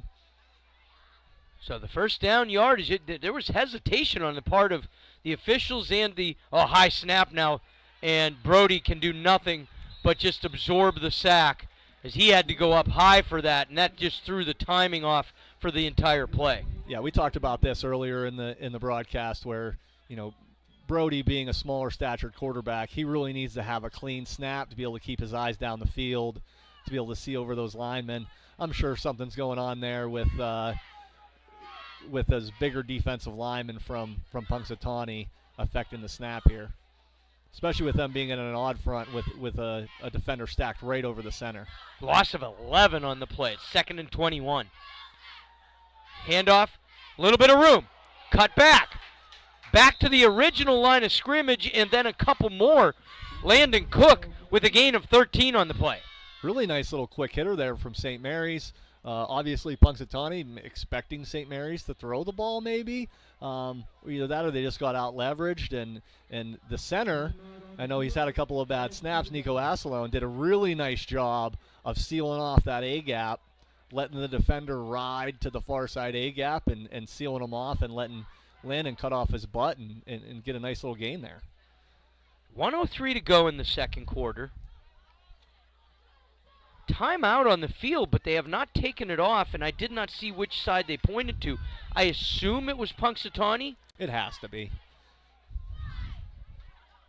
Unless, like I said, St. Mary's thinks they can get Punxsy on that slant and go from Frankie Smith. They've been effective on that little timing slant when Frankie singled up here on the near side of the field. Maybe they're thinking they can get him on that slant and go. Frankie definitely has the athletic ability to make a big play there. Timeout still has not been removed from the board, so I'm not sure who it went to. We'll keep glancing over at that scoreboard in between plays because it might come into play here coming down this last minute 3. Whaler in the shotgun. He looks. Going to throw it up. He's got Frankie Smith. Nice catch, but I believe his feet came out of bounds. He's pointing down to his foot. Rick, did you happen to see what route Frankie Smith ran right there? Did you call it right on the... Hey, just a typical slant and go. I'm not sure exactly. No, Frankie ran the slant and go and did a really nice job. Got behind the corner. They must be seeing that Punxsutawney trying to stop the run game of St. Mary's is squeezing their safeties down. They show a 2 high shell, 2 safeties deep, but they're not so deep right now. I want to say the deepest of the 2 safeties was about 8 yards. So they knew they were going to have one-on-one coverage on the outside. They tried to take advantage. Pretty pass and pretty catch. Barely out of bounds. Shealy, end-over-end kick. Received at the 43, and now with the head of steam is Logan Moore. And they're going to have good field position if he gets down at all. He's down the far sideline, and he's going to take it into the end zone. Logan Moore returns the ball, the punt, 57 yards for the Punxsutawney touchdown, with 41 seconds left in the first half. That's just a time where it's super unfortunate that you punted the ball directly down the middle of the field. Personally, I wouldn't recommend that ever, but in that situation, you're getting close to the end of the half. You really want to try to put that ball between the hash and the sidelines, even if it runs out of bounds. No harm, no foul. You get to play some defense. Score sits at 20-0. Now Owen Roken with the point after attempt. The snap, hold, kick, and once again, my goodness, the leg. And the score is now 21-0, Punxsutawney. You're listening to Dutch Football on the River 98.9 and the River 98.9 YouTube channel. This isn't funny. Unlike other insurance commercials, they spend millions to make you laugh. But if you need seriously good insurance for your car, your home, your business, your life, this could be your favorite commercial ever. Seriously good insurance. Steve Straub at the Straub Insurance Agency. Call 834-2490. In Emporium, call 486-7225.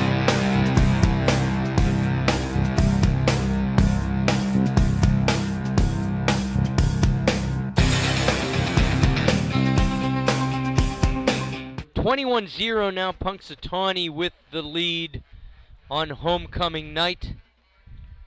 41 seconds till halftime.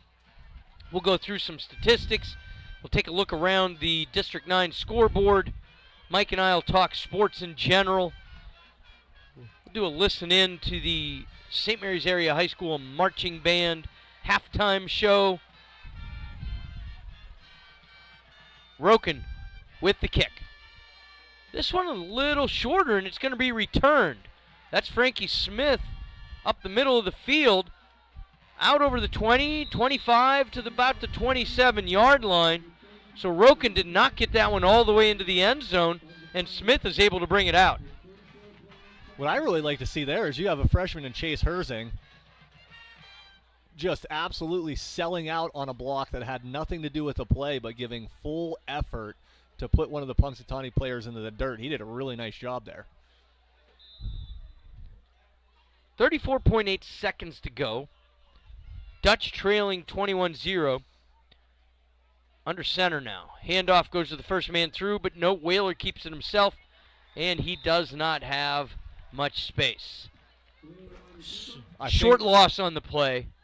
I think that Punxsutawney is starting to figure out this triple option game, which actually in that stance was not triple option. It was just speed option, because all you have is the fullback. They didn't have anybody in motion coming around for the pitch. Maybe that's what they were able to key in on there. But it looks like, what, do we have another? No, they're going to drive it out to the game end. Clock is less than the play clock, and the Dutch are going to go into the locker room and try to regroup. Halftime here from Dutch Country Stadium. Punxsutawney leads St. Mary's 21-0. We'll be back for the halftime show here on the River 98.9 and the River 989 YouTube channel. For a stress-free buying or selling process, trust the experienced agents at Elk County Real Estate. Buyers benefit from our extensive knowledge of the market area, connection to lenders, and presenting offers. Sellers rely on our expertise when valuing a property, completing required paperwork, and preparing your home for sale. Our goal is to provide professional, honest, and quality service because we are dedicated to bringing buyers and sellers together. Contact us at Elk County Real Estate. We will help you find a house to make your home. The French Press on the $1 Million Highway is ready to make your day delightful with our all-day breakfast offerings. Treat yourself with a cup of rich hot cocoa and indulge in the sweetness of our delightful crepes. The French Press features lunch specials, soup specials, seasonal crepes, seasonal coffee. Check out our daily and weekly specials on Facebook and stop in and see us at The French Press, located on the $1 Million Highway in St. Mary's.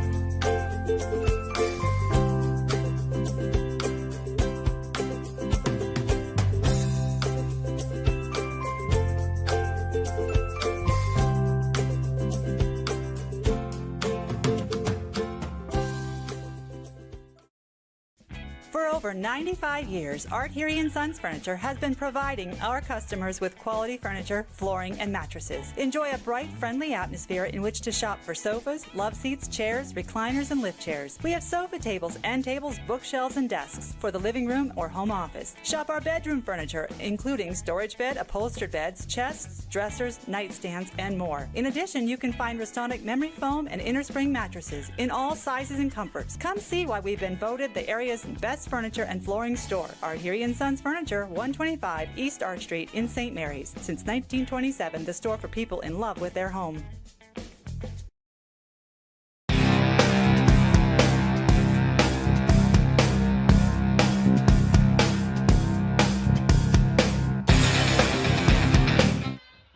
Back for the halftime show here from Dutch Country Stadium. You're listening to Dutch football on the River 98.9.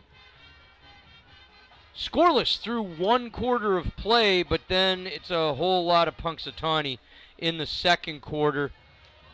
Started with a Jordan Rutan 4-yard run at the 6:24 mark. He had another one at the 3:12 mark from 5 yards out, and then with just 41 seconds to go in the half, Logan Moore had a 57-yard punt return for a touchdown. All of those touchdowns were followed by an Owen Roken point after, and that puts our score at 21-0. Offensively for St. Mary's, Brody Whaler, 4 of 6 passing for 28 yards. All my stats unofficial as always. Andrew Field just the 2 carries for -2 yards. Brody Whaler had 4 carries for 26. Bruno Steger, 1 carry for 3 yards. Landon Cook, 3 carries for 17 yards. Frankie Smith had 2 receptions for 12 yards. Talon Thomas brought in 1 for 5. And Matthew Gilmore, a catch for 11 yards. Take a look around the district. Elsewhere in District 9 tonight, looking at the scoreboard, the Dutch opponent from last week, Central Clarion, leading 42-0 against Bradford. That is the Dutch next opponent next weekend. Karn City 21-14 ahead of Brockway. That game in Karn City. The Bradford game in Clarion. DuBois shutting out Brookville 14-0 on the road in Brookville. Cameron County with the lead in Bucktail 20-0. Clearfield leads Somerset 14-0. Kane shutting out Coudersport at home. That game is 28-0. Juniata Valley and Kernsville scoreless in the second. Ridgeway leading at home versus Keystone 8-7. Red Bank Valley 16, Brashear 0. That's in the second quarter. And Union AC Valley at home 35-0 over Smethport. That one's also in the second quarter. As I mentioned in the pregame look around the district, Port Allegheny hosts Otto Eldred tomorrow. We'll try to get you some more scores as we go through the second quarter. We're going to take our first break of the halftime show. By then, we'll get Mike on to talk some sports around the sports world. College football tomorrow, NFL on Sunday. NHL has dropped the puck on the season. Baseball playoffs going on. When we come back, you're listening to Dutch Football on the River 98.9 and the River 989 YouTube channel. Here's Eric from Windfall Auto Sales and Service. Yeah, so we specialize in vehicles that are under $20,000. We know that cars are difficult to afford these days, so we're doing everything we can to get the right inventory and keep our prices low for everybody, for a lot of great financing options to make those payments really affordable for people. Full service, you can get everything done here. Our new slogan is Windfall does it all. So we really do all types of vehicle repairs here as well, and we rent vehicles too. Our address is 908 Windfall Road in St. Mary's, and our phone number is 814-834-3962. Visit windfallautosales.com. Some of my favorite memories are set in the warm summer sun. These memories are so important to protect, just like my family. You can find that protection with St. Mary's Insurance Agency. Affordable protection and superior service from Erie Insurance. Auto, home, business, and life. Your Erie agent is waiting for you. Call St. Mary's Insurance Agency for a quote today. 814-834-2897.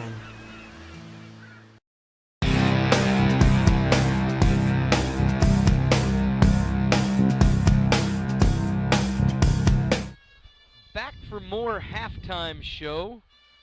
Punxsutawney Band is still on the field. We'll try to give you a live listen once St. Mary's is out there. They have the weekend off from their competition season due to the homecoming festivities. I already see some scores that have updated since I went through them. Central Clarion now up 56-0 against Bradford in the second quarter. My goodness. Yeah, the Owls are really struggling this year. Mike, taking a look around the area, Penn State with their second lot, just unthinkable last week against an 0-4 UCLA team. They host Northwestern tomorrow at 3:30. Pitt, you went to that game last week, victorious. They're going down to Florida to take on the number 25 Seminoles. I'll tell you what, the freshman quarterback from Pitt that they started miraculously, he played really, really well. We talk about Frankie Smith protecting the ball. That was Pitt's issue.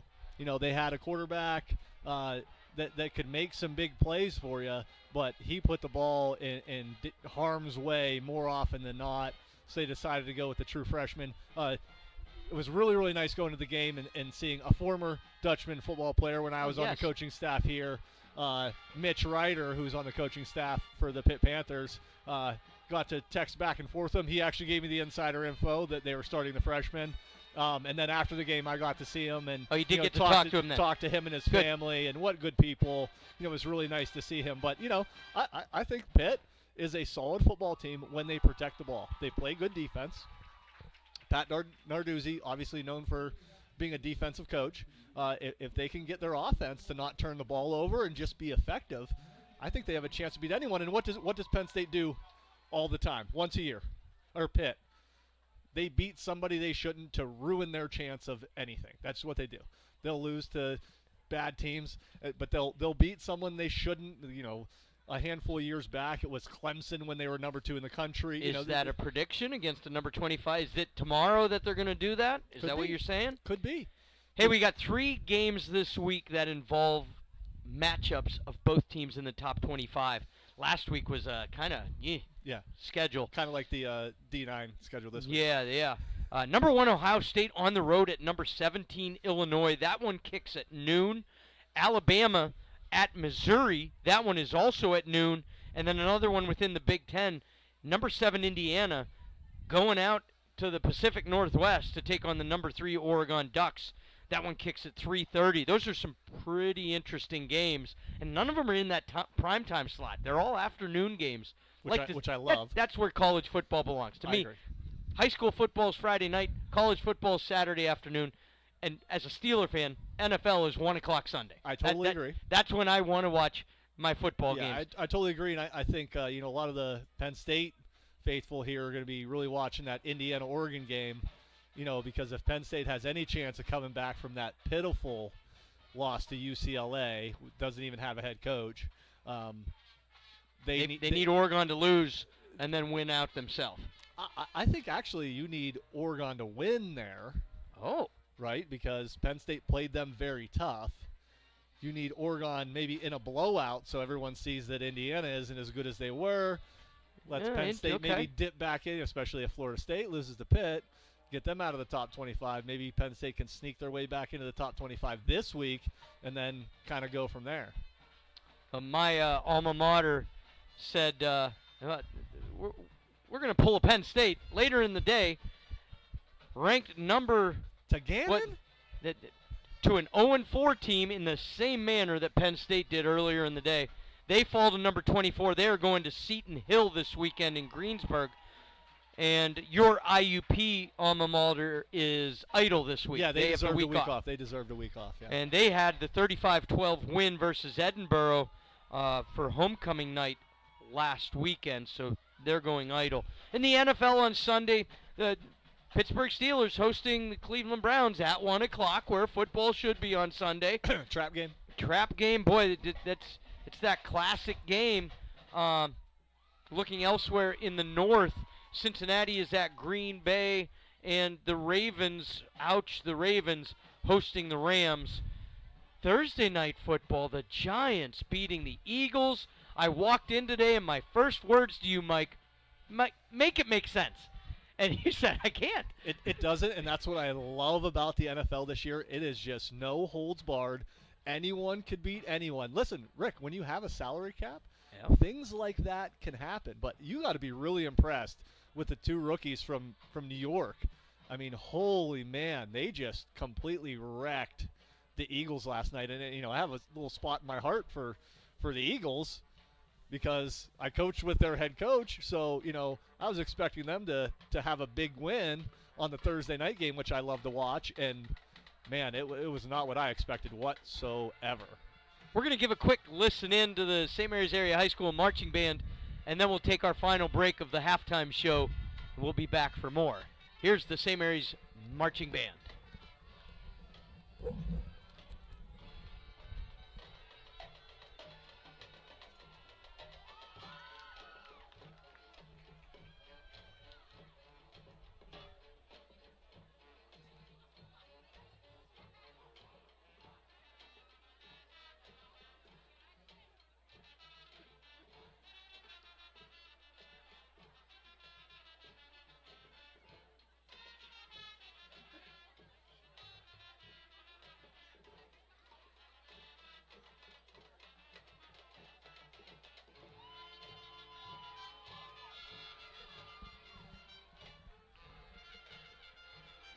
We'll be back after this. Dutch football on the River 98.9 and the River 989 YouTube channel. If you're fixing it up or building it new, Burke's is the first place to go. Burke's Ace on the $1 Million Highway, providing high-quality building materials and supplies to builders, contractors, and homeowners. Be sure to check us out on Facebook, find out about the latest great offers, discounts, and sales, and visit us online, Burke'sHomeCenter.com. Burke's Home Center and Rental Place.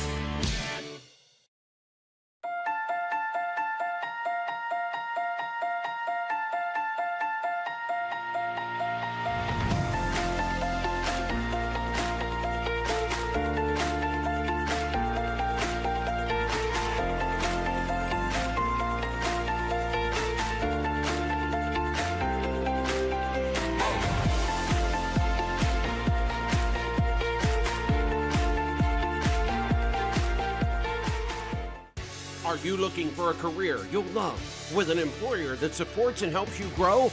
Are you someone or know of someone that could benefit from individualized and compassionate care?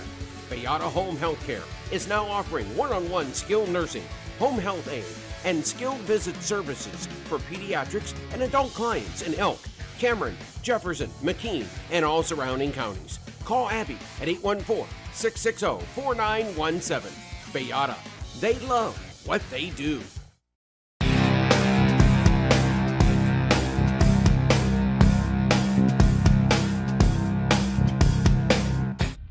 Back to Dutch Country Stadium, the marching band finishing up their performance for the evening. The two teams not yet on the field. So, Mike, as you mentioned, we can keep talking a little bit of sports here. Finishing up our thoughts in the NFL before moving on to the other two professional sports going on. Last week, there were still three winless and two undefeateds. We're now down to just one. And the Eagles have since lost their second game since our last broadcast, and losing Sunday and Thursday. The only one remaining, and the Londoners get to watch them play. My goodness, the New York Jets, Jets. But Rick, listen. 0-5, and they send them over to London. I understand, and it's rough for them right now, but I think that they are getting better. If you would watch some of the games from last year, even with Aaron Rodgers at the helm, they are playing better football all around. Okay. They are. It's just not going to happen overnight. You know, you're talking a total rebuild of that team. I'm not sure if Fields is the quarterback or not that they, need to have there. They gave him a shot. They gave him some money. You like Aaron Glenn coaching, though? I do. I think Aaron Glenn's well, let's put it this way. He was a really good defensive coordinator. This is his first shot as a head coach.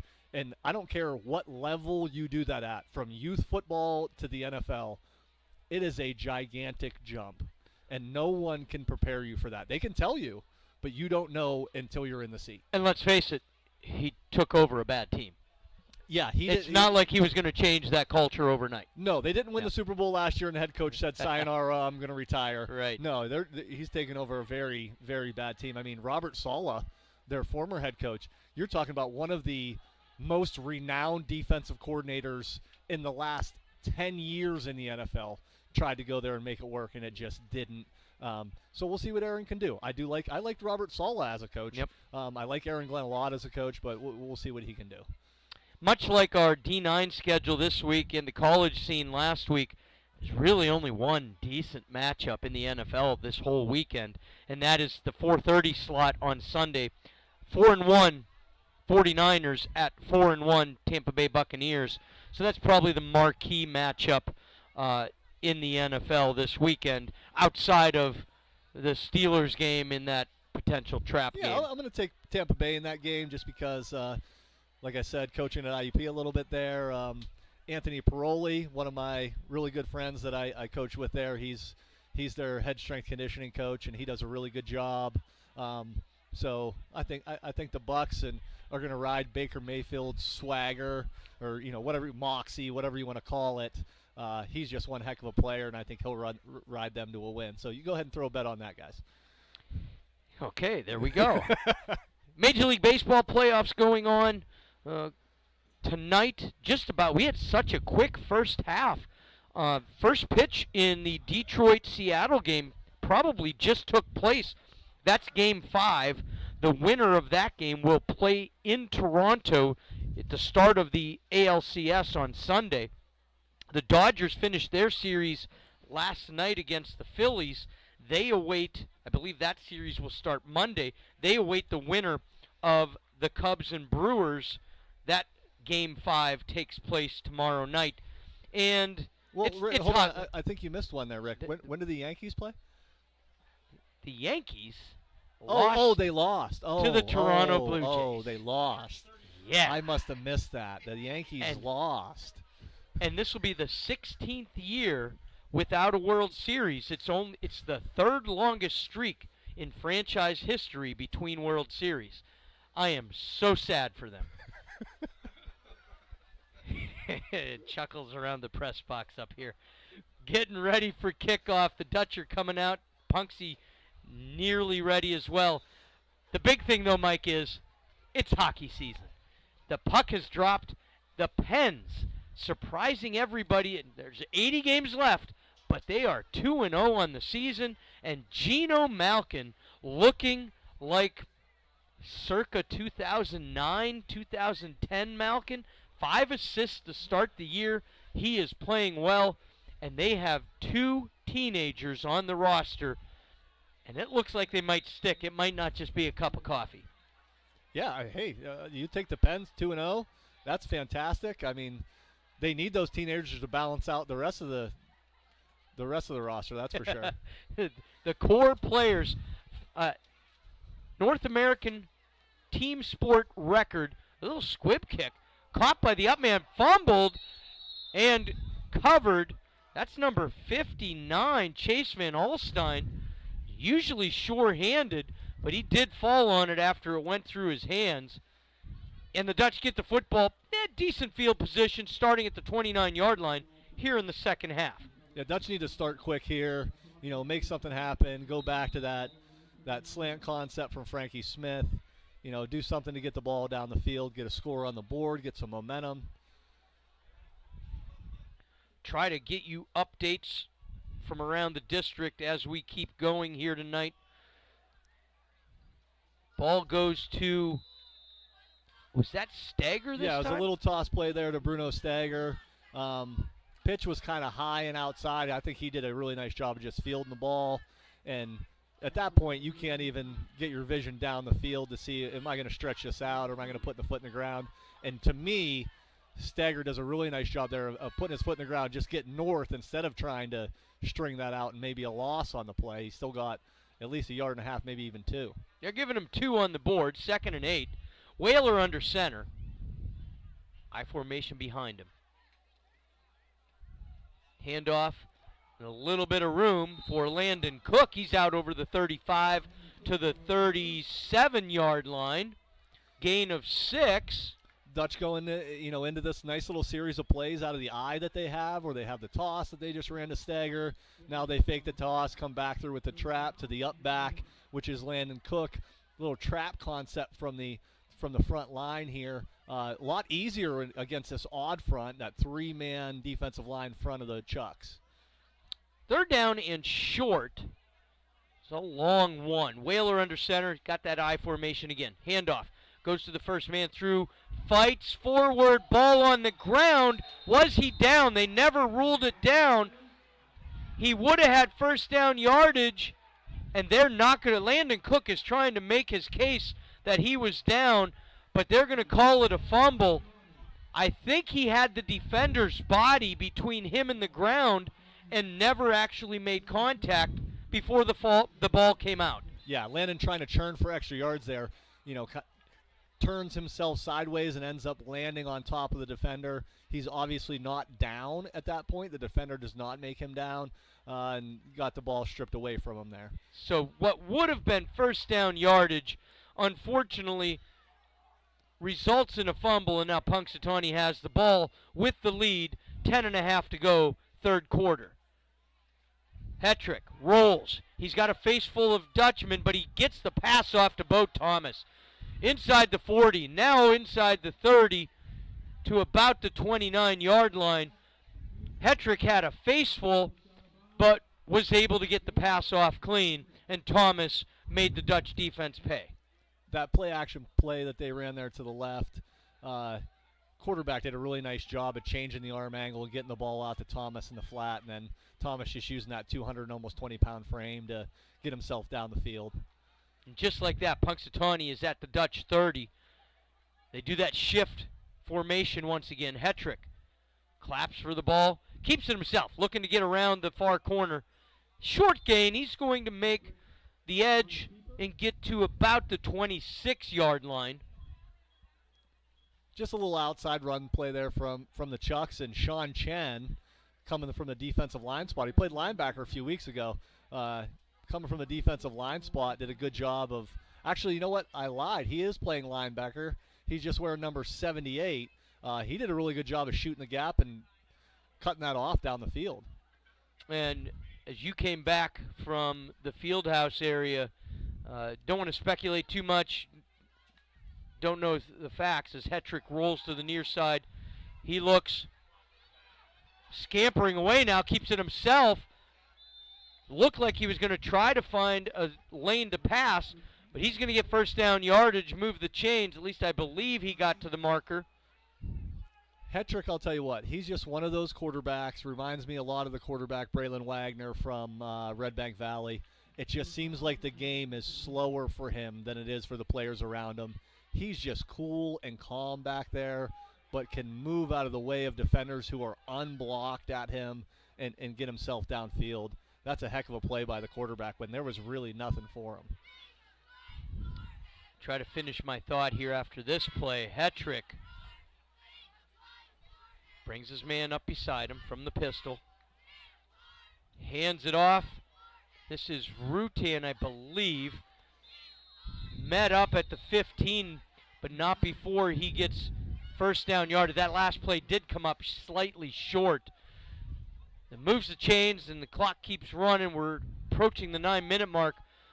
Finish a thought from a couple plays ago. You mentioned Sean Chen with that lineman uniform number in the linebacker slot. It appears that Andrew Field is likely not to return to this one, as he left the field in some pain in the first half. First down, Punxsutawney.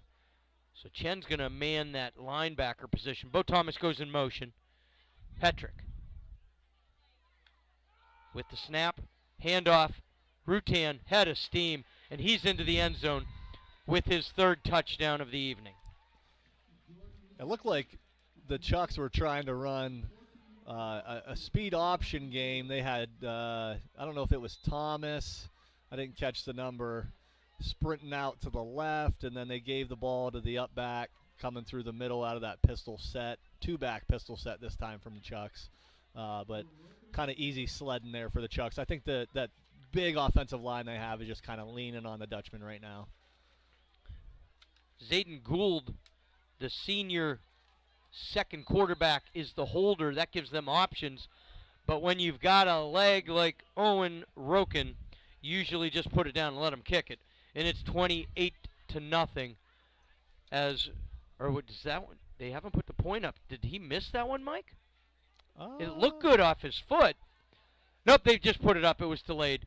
28-0, Punxsutawney leads as we head to break. You're listening to Dutch Football on the River 98.9 and the River 989 YouTube channel. The French Press on the $1 Million Highway is ready to make your day delightful with our all-day breakfast offerings. Treat yourself with a cup of rich hot cocoa and indulge in the sweetness of our delightful crepes. The French Press features lunch specials, soup specials, seasonal crepes, seasonal coffee. Check out our daily and weekly specials on Facebook and stop in and see us at The French Press, located on the $1 Million Highway in St. Mary's.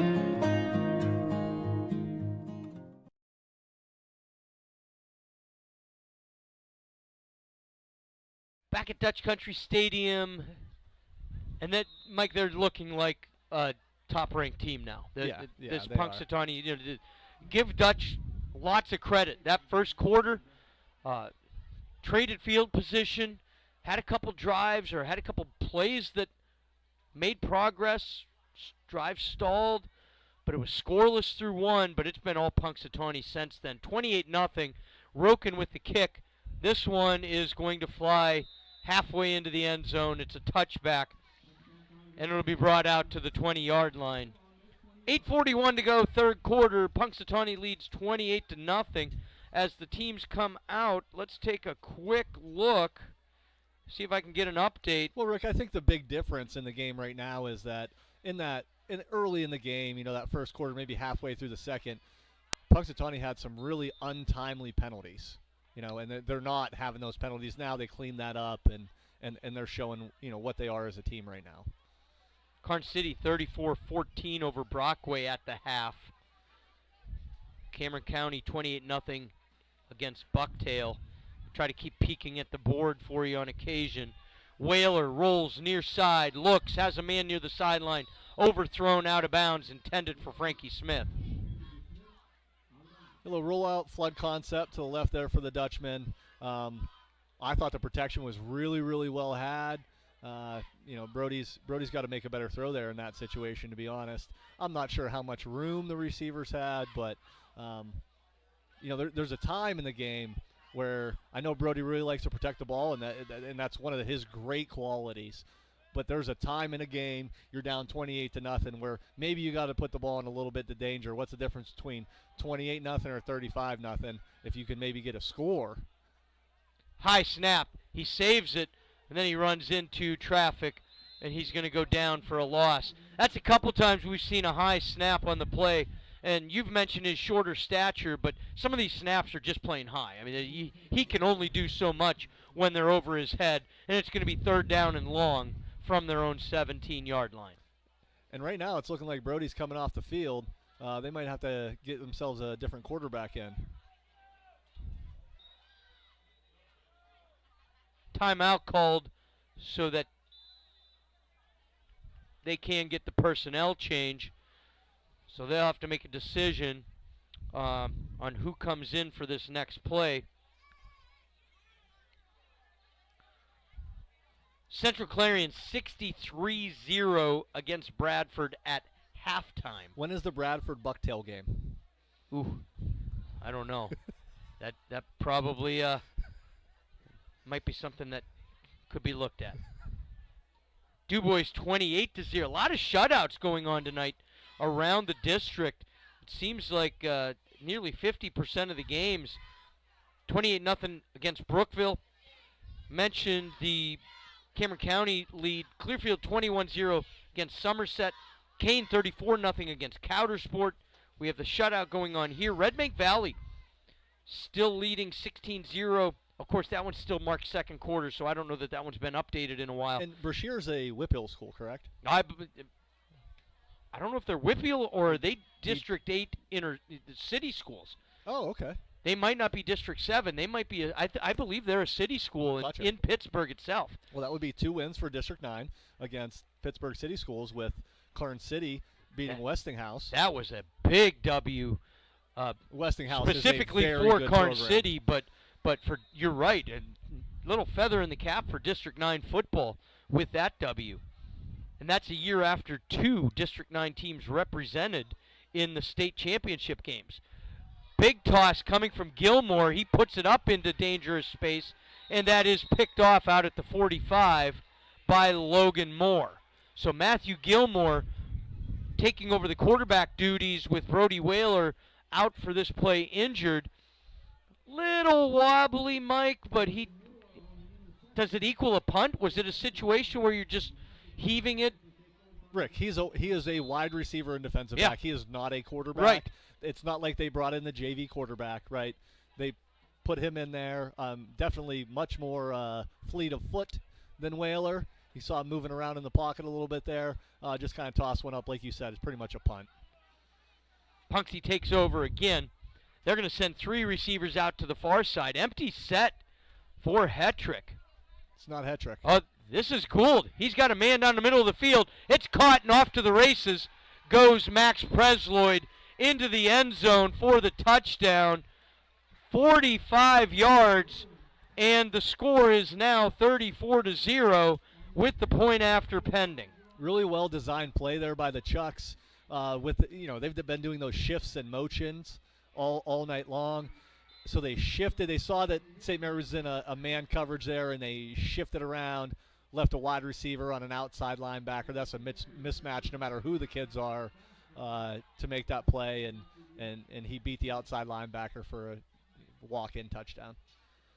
45 yards on the pitch and catch from Gould to Presloyd. And the point after is good, making your score Punxsutawney 35, St. Mary's 0. Dutch football here on the River 98.9 and the River 989 YouTube channel. A ding in your door, a fold in your fender, we'll fix them up right where the accident mender will make your car look good as new. St. Mary's Auto Body. Our guys are the tops, we're the accident pros. Everybody in St. Mary's knows we're the place to go for car crash woes. St. Mary's Auto Body. We make new friends by accident. St. Mary's Auto Body.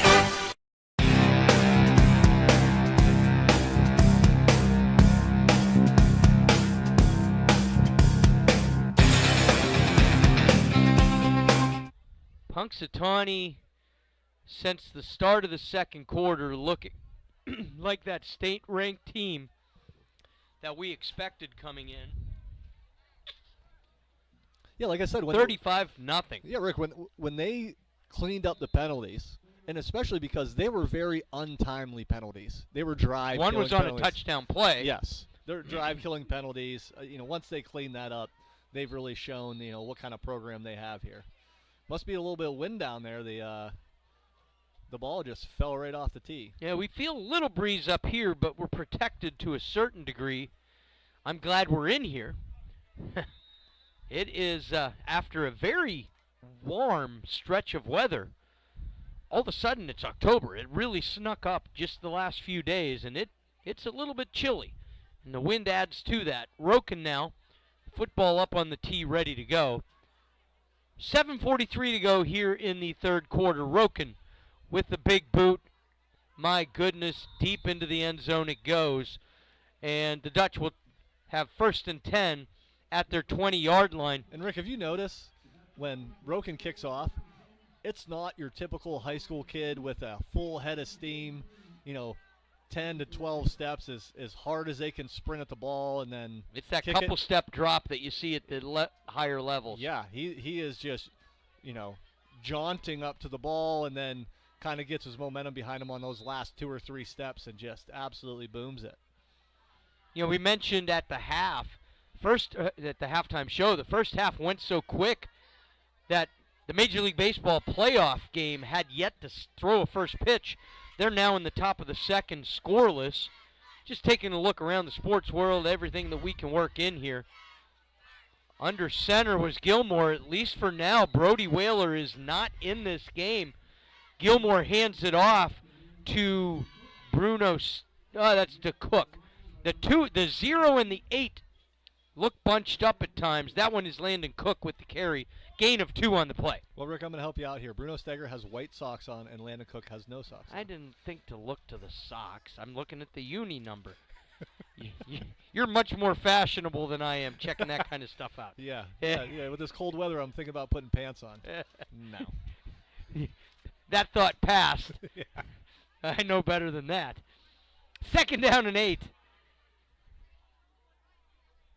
Under center, Gilmore fakes the handoff to the first man through, gives it to the second. Short gain once again. They're going to give him the 24, maybe all the way out to the 25-yard stripe. St. Mary's running the little counter play there, fake the handoff on the right side to the fullback out of the eye, and then giving it to the tailback on the left side. You can tell the handwork from Gilmore is not to the level that Brody Whaler has. He's not used to playing quarterback. He's not sure exactly of the handwork that he has, but he's doing the best that he can. We got a wide receiver stepping in to play quarterback. he's given you everything he has. Wonder if he's ever, take away backyard football, taking a snap under center. In anger, as Tomlin would say. Under pressure, Gilmore trying to escape, is able to throw it away. Incomplete. No, I thought it was low enough to go incomplete. That went into the hands. Gilmore's just trying to throw that away. I think he's as surprised as anybody because I don't believe he's trying to complete that pass. I think he's completely shocked that the Punxsutawney defender came up with that. Yeah, he was trying to throw the ball at the feet of his offensive player. I don't think he saw the outside linebacker scraping underneath that out route with a full head of steam, and he was able to lay out and make a really nice catch for the interception. I did not see who that Punxsutawney defender I was, did not but either. what a play, because Gilmore, like I said, he's just trying to throw that away, running for his life. Here's the pass. Gould down the middle of the field, incomplete. That's intended, I believe, for Logan Moore. Two Dutchmen in the area, and it falls incomplete, 2nd down and 10. Yeah, just a vertical route from Logan Moore there. St. Mary's looks like they're running a cover 1 look with 1 free safety. I've seen Frankie Smith break on some balls like that. I thought he had a chance to intercept that, to be honest. Hadn't mentioned before with that last Punxsutawney score, the mercy rule is in effect. Gould keeps this. A little shuffle pass. Has Bo Thomas. Short gain over the middle of the field. The clock will continue to run with the exception of changes of possession and called timeout. So even after that incomplete pass into the end zone on the previous play, the clock at this point will continue to run. We're at the 4:30 mark of the 3rd quarter. The Chucks paying a little homage to the Kansas City Chiefs and Andy Reid there, trying to run the little shuffle pass inside that they run to Travis Kelce a ton. Just wasn't very effective right there. And yet it was still good for 4. It's 3rd and 6. Their offense has been that dynamic tonight that a 4-yard play is just a ho-hum type play. Gould looks, middle of the field, caught. And that is Logan Moore once again going to be, nope, 1st down. Looked like there was some hesitation on the part of the chain crew. Move the chains. It's 1st and 10 from the 14 for Punxsutawney. 35-0 is the score. Yeah, Punxsy's playing a little bit of a matchup game here. Logan Moore was the outside receiver in all the film that I saw and what's going on, and now all of a sudden he's in the slot. They're trying to get him on an outside linebacker and play the matchup game. Gould hands off and into a pile of blue goes Bo Thomas. He's met immediately. Loss of 1.5 on the play. Yeah, St. Mary's, Punxsy's running the outside zone scheme like they've been running all night. Unblocked was Chase Van Alstyne in the defensive end position there. Coming in as a freshman, trying to do the best he can. Just kind of whiffed on the running back. He was unblocked. I'm not sure if it was like an option kind of look, option zone to the same side. But Chase just didn't make the play there. Gould looking. He's under pressure, hit, but got rid of the ball to Thomas. And Thomas is inside the 10, far sideline, knocked out of bounds at about the 7. Was that Van Alstyne that had a path to the quarterback? I didn't see who. No, I got think, there I think just they a ran touch late. Yeah, St. Mary's ran a twist scheme where the defensive end knifes into the B gap and the defensive tackle wraps around to the outside. So that was probably Nico Assalone there. But Punxsy just running that slant slide scheme where Bo Thomas is in the flat. That's been effective a few times tonight. Gould under pressure, gets rid of it, and easy into the end zone was Bo Thomas. Yeah, that was Bo. Not the exact same concept that they just ran on the last play. Bo was in the backfield. I'm not sure if he was in the backfield or was in the slot and ran a little bubble route, but definitely uncovered to walk in the end zone that freely. And that's going to move the score to 41-0. Point after coming from Owen Roken. It's just been all Punxsutawney since the start of the second quarter. This game was scoreless up until the 6:24 mark of the second quarter.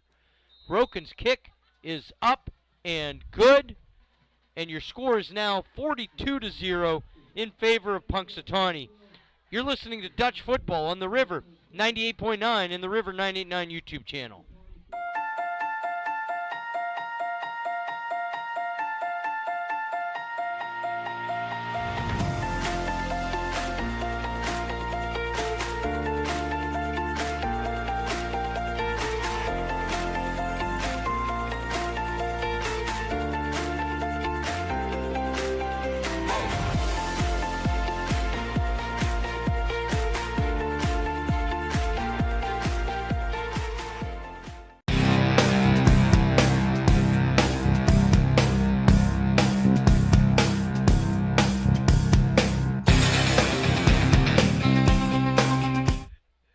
Oh, you should hear the conversations when we go to break.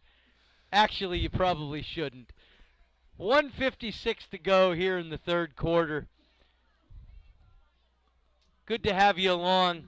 Punxsutawney spoiling homecoming. Saw a few people, few graduates, recent graduates, coming back for the homecoming festivities. So obviously, we mentioned last year's queen, Lexi Asti, with her escort, Jaden Whaler, a couple of great kids coming back for tonight's ceremony, but some others. I saw Mary DeFilippi and Paige Bauer running with the cross-country team this afternoon. So good to have those folks. That is a live ball because that started, and now it will be a touchback. It's going to start at the Dutch 20, but yeah, a little hairy there. TJ Singer couldn't get a handle on the ball. And the Dutch will take over 1st and 10. We have 1:52 to go, 42-0 here. When we went to break, Coach had to go to the D9 scoreboard and take a look. 8 shutouts in across District 9 football tonight. My goodness. Some tough matchups this evening. Whalers back out there running the offense. This handoff goes for no gain, even call it a loss of 1 on the play. And it'll bring up 2nd down and 11. Well, the best thing there for the Dutch is that Brody Whaler's back on the field. You don't have a wide receiver playing quarterback anymore. You have your starting quarterback back in the game.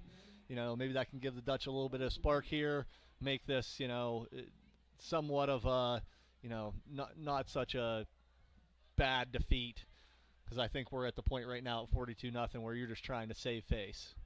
Well, and good for Brody specifically because he's dealt with some long-term injuries himself, missing all of last football season. So when he went out with the injury, as we have a flag on this play, that's the first thought that crosses the mind is, uh-oh, hopefully this isn't major. So it's good to see Brody back out there. Yeah, I'll tell you what, and Brody worked really, really hard to rehab himself from the back injury that he had. You know, I was lucky to get to work with him in one of my PE classes and, you know, give him some rehab stuff to do and get him back on the field. He wasn't sure if he was going to be able to play football or wrestle ever again. But, you know, instead of just packing it in and saying that's it, he loves the game and he wants to continue to do it. So he did a lot of work to get himself back where he's at right now. And personally, I think he's having a good season. Like we said, he manages the game really, really well. He doesn't put the ball in danger. He's a really good kid. Looking to the sideline for a play. Let it get down all the way to 5. He's got to get this play off. He does. Looks. Throws. Incomplete. Intended for Cody Thompson. And it'll bring up 3rd down. A busted coverage there from the Chucks. A little out corner concept from the Dutch on the right-hand side of the field. Brody had Talon Thomas wide open about 25 yards down the field. All 3 defenders on the right side of the offense for the Dutch all broke on the under route. I'm guessing they're just not respecting the deep ball. St. Mary's has only thrown the ball deep once, I believe. That out-of-bounds play, that was to Thomas as well. He almost made the catch on the sideline, but just missed it. Running clock. they see it go out as they did not have to run the play. We'll go to the fourth quarter. It's Punxsutawney 42, St. Mary's 0. You're listening to Dutch Football on the River 98.9 and the River 989 YouTube channel. Here's Eric from Windfall Auto Sales and Service. Yeah, so we specialize in vehicles that are under $20,000. We know that cars are difficult to afford these days, so we're doing everything we can to get the right inventory and keep our prices low for everybody, for a lot of great financing options to make those payments really affordable for people. Full service, you can get everything done here. Our new slogan is Windfall does it all. So we really do all types of vehicle repairs here as well, and we rent vehicles too. Our address is 908 Windfall Road in St. Mary's, and our phone number is 814-834-3962. Visit windfallautosales.com.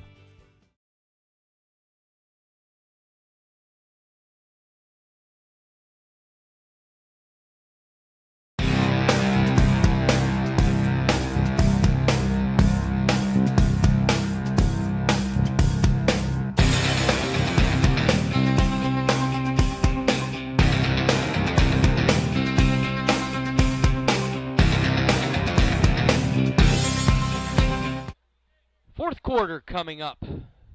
3rd and 15 following the change of sides. 42-0, Punxsutawney spoiling homecoming here. If you missed the ceremony in pregame, 6:30 it was held prior to the game rather than at halftime. I think a lot of schools have gotten away from that old traditional halftime ceremony. Mariana signs your 2025 homecoming queen. Handoff. Still on his feet out near the 25. It's Bruno Stagger. That was Bruno Stagger. Really tough run from him, running through the A-gap. Through the glare, it was hard for me to see exactly what the scheme was, but ran the ball, through the interior of the line, and Bruno kept his feet churning, did a really good job of spinning off a tackler and making a really nice play there. He's a very promising freshman. And Athletic. His dad was very athletic, so not surprising at all. Let's not give him too much credit. Oh, that... Gotta love coaches picking on each other. Tyler Shealy gets the punt away. He's not even here to defend himself, Mike. That's the best part. There's the ball. I think that did that hit a Punxsy Chuck? It took an odd bounce. He might have got out of the way just in the nick of time. It just seemed like an odd bounce to hit the ground. If it would have hit St. Mary's, then it's down by contact. But they let it play out.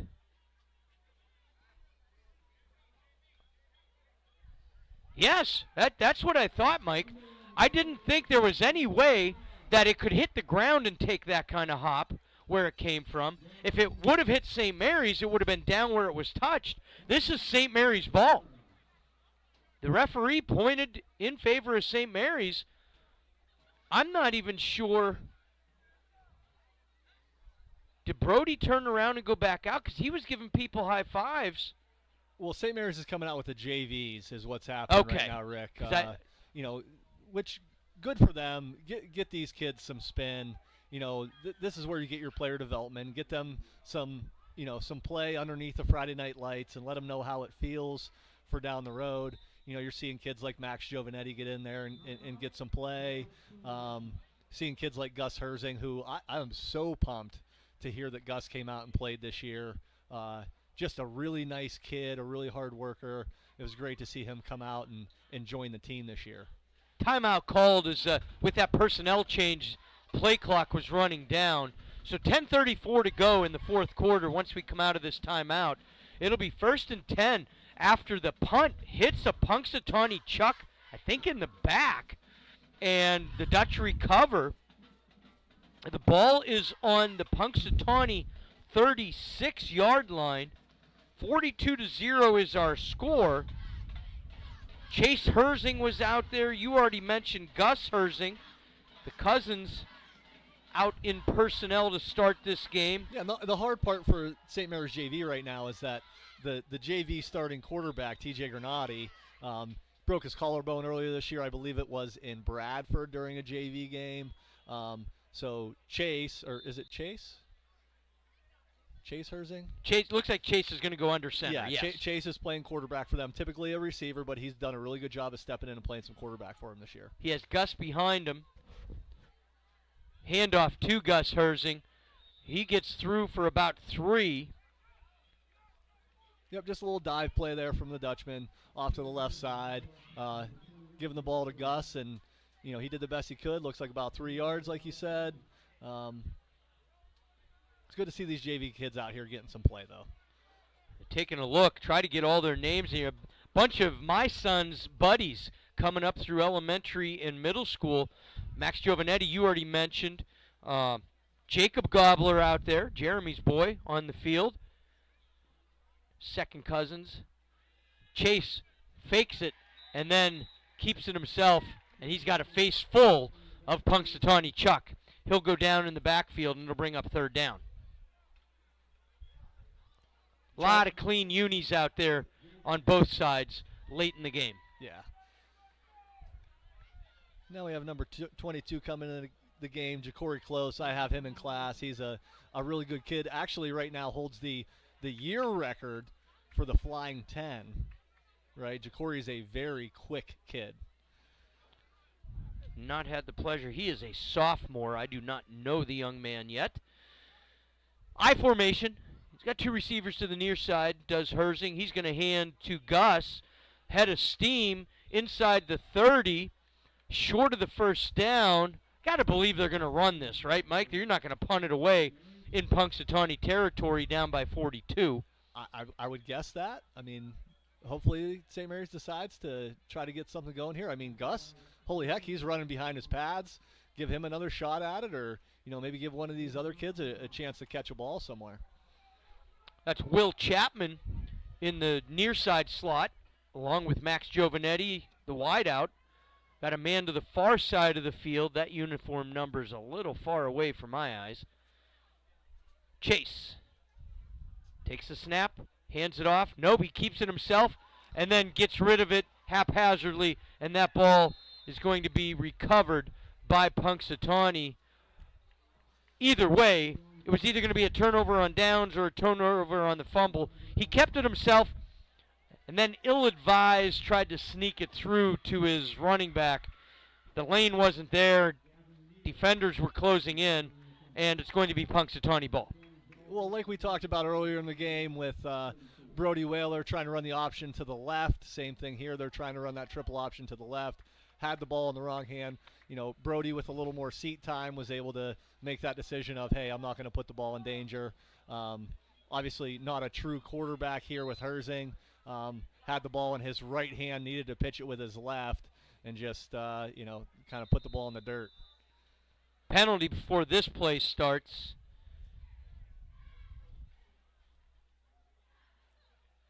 They'll sort it out. You mentioned Chase not being a true quarterback. He's speedy. He has some wheels, mainly a wide receiver. They have too many men. Chase comes off the field now. That's what the flag was for. Too many men on the field. 5 yards goes to Punxsutawney. 8:12 to go here in the 4th quarter. Running clock once this play gets underway.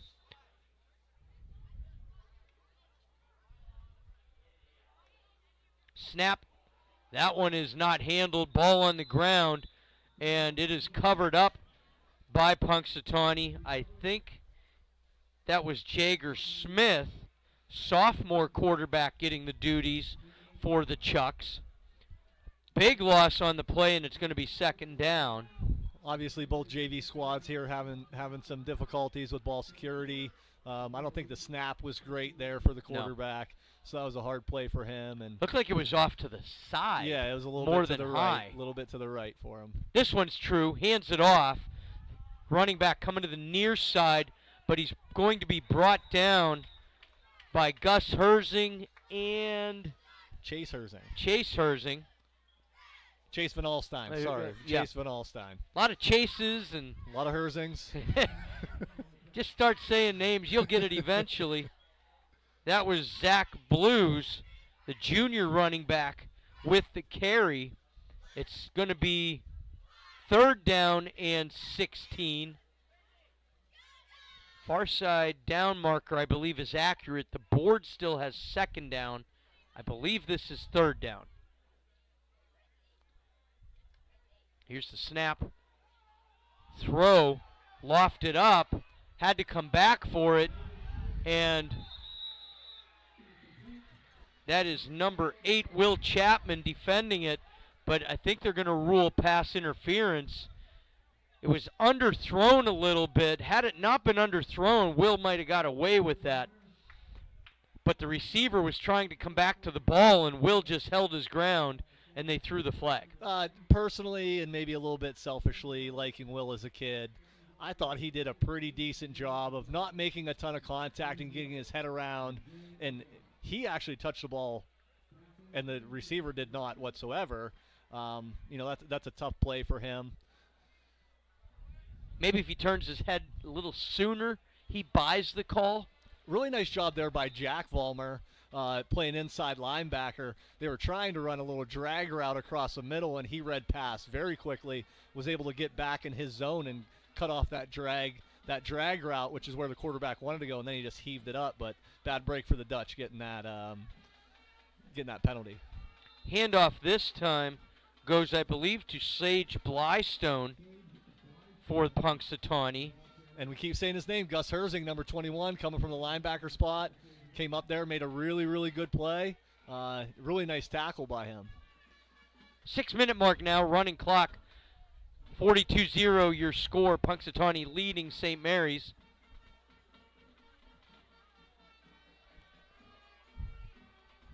And again, the board is one play behind. This is fourth down, and Punxsutawney is in punt formation.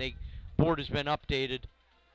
Letting that play clock run. They're trying, because there will be a clock stoppage with the change in possession. And this one is blocked. Getting in there, I think Van Alstyne. Chase Van Alstyne, very athletic kid, especially for playing the defensive line.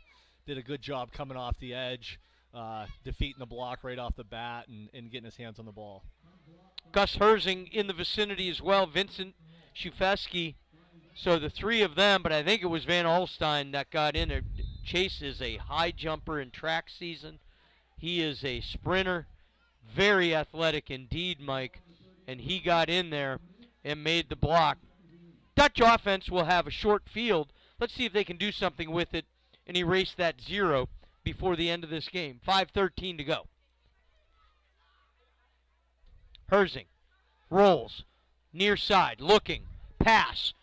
Just out of the reach, a little bit behind the intended target, Max Giovanetti, and it'll be second down. Really nice job by Gus Herzing setting the edge for his quarterback rolling out to the right. Typically, a back coming out of the backfield on an edge play there, you're just trying to shield off that edge blocker to give your quarterback some more time to deliver the ball. Gus just came down here hill and absolutely lambasted that outside defender. Really good job by Gus there. So he rolled to the near side, maybe a little bit stronger side for Chase. A lot of plays had gone to the left side of the line previously. Second down and 10, I formation.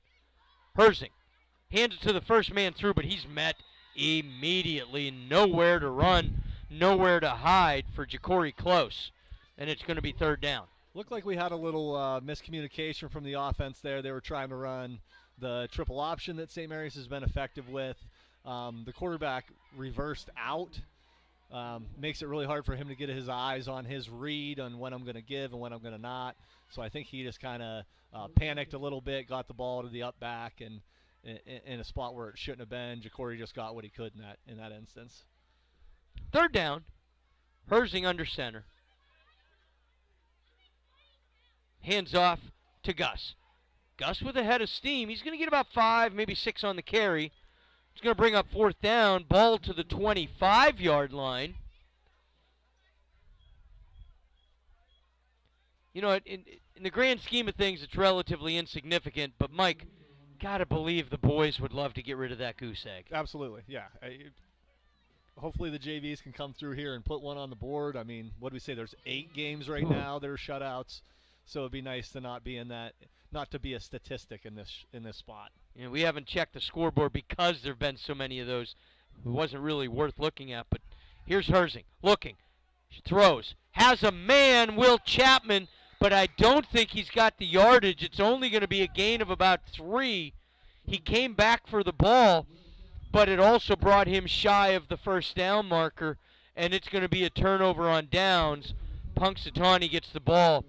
But a nice job by Will Chapman to come back to help his quarterback, who was under pressure and didn't have an open man. Really good route by Will in that spot. He shook his defender, got to the outside. I didn't get eyes on if it was a man or zone, but he got himself open and just had to come to that ball, back to that ball a little bit like you said, and wasn't able to pick up the first down.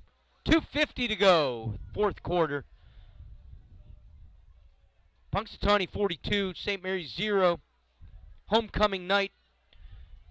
Dances tomorrow night for those that are going. Hope they all stay safe this weekend. Handoff. Brought down on the near side. Get another uniform call here. That's Cooper Browse with the tackle.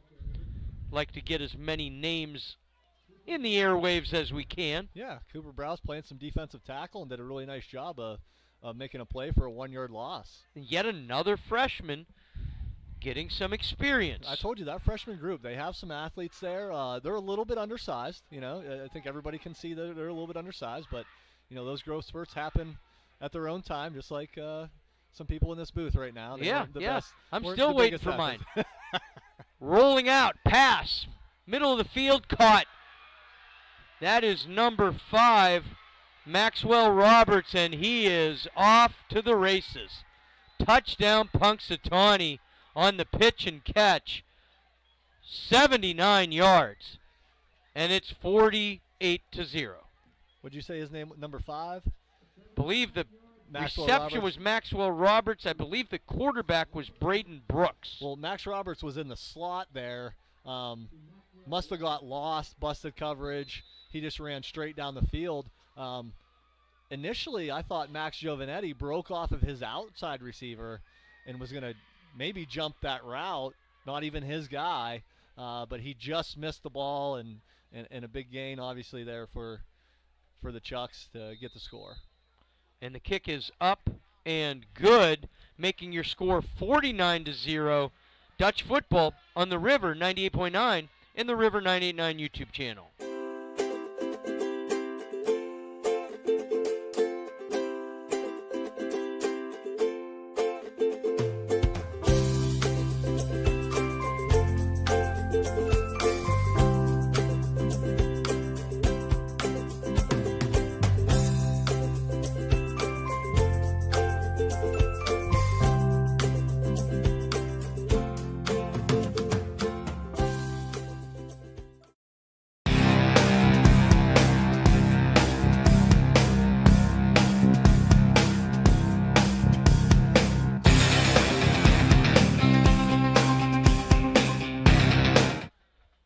Last 1:43 to go following a touchdown from Brooks to Roberts. 79 yards on the pass play, and it's 49-0. Back deep for the Dutchman. Max Giovanetti, I believe TJ Singer in his usual spot, and is that 22? 20-something. I can't see the second number. It might be Ja'Cory Close. The 3 deep for the Dutchman. Well, Ja'Cory's got some wheels, so let's see if he can make something happen if they boot it down the middle. But if Roken even though it's JVs, Roken's only a sophomore, so he is still the kicker. Well, and they might not have anybody else. I mean, I guess somebody could do it. This one's going to come up short. Returnable. Singer picks it up. Looking for some room. Tries to find the sideline. He's got some space. Finally knocked out of bounds at about his uniform number 33-yard line. They're actually going to spot it at 32, but I couldn't help myself. 1:36 to go, 49-0. And TJ Singer, boy, he had a little bit more room on that sideline. He might still be going. Yeah, they squeezed him down. Everyone in the entire stadium expecting Roken to, boot it in or out of the end zone, and kicks one a little bit short, and TJ Singer makes something happen with it. And TJ left it on the ground a little longer than I expected, but when he got it, was able to get a head of steam going. 32-yard line, 1st and 10, 1:21 to go. Chase Herzing under center. Hands it to the first man, and immediately, I don't even know if the handoff took place from Herzing to Herzing, and big man was in there. Yeah, that's number 59, Dominic Adams. That was a very Aaron Donald-ish play right there, where you tackle the quarterback and the running back simultaneously to make the play. I'm guessing there was a missed blocking assignment up front to just allow him to be unimpeded into the backfield. Do you get credit for 2 tackles there? No, just 1. Okay. Yeah, just like if you catch the ball 3 times in one. It's only one reception. 1 reception. Probably the last play of the game with the running clock. Handoff. That one was about to call Gus Herzing, but I think it went to Jacob Gobbler. 34. 34. I saw 14. 34, which we don't have on the list. And with 20 seconds to go, they're not going to have to run another play unless they hurry to the line. I don't believe they're going to. The quarterback's walking off the field, so I highly doubt they're Chase, gonna run a play. Chase is all the way over. A couple of the guys kept looking back to the clock and then back to the line. I think they were expecting the play. I don't think they realized Chase had already gone to the sideline. Your final score here on homecoming night: Punxsutawney 49, St. Mary's 0. We're going to be back for a very brief post-game show. You're listening to Dutch Football on the River 98.9 and the River 989 YouTube channel. Hamlin Bank and Trust Company offers a variety of financial and trust services. We offer fixed-rate loans serviced locally by our friendly staff. Personal loans, auto loans, home equity loans, and more. And with our online banking product, you can enjoy the convenience of banking anywhere at any time. Call or visit Hamlin Bank and Trust Company on Brussels Street in St. Mary's. Member FDIC. Back for post-game here on the River 98.9.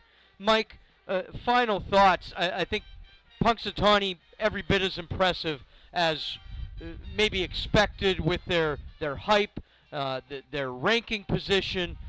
This is a good football team. Yeah, absolutely they are. When they came out, when you think you're playing an inferior opponent, sometimes you can come out a little bit flat. They had those untimely penalties that kind of killed some drives there, like you said.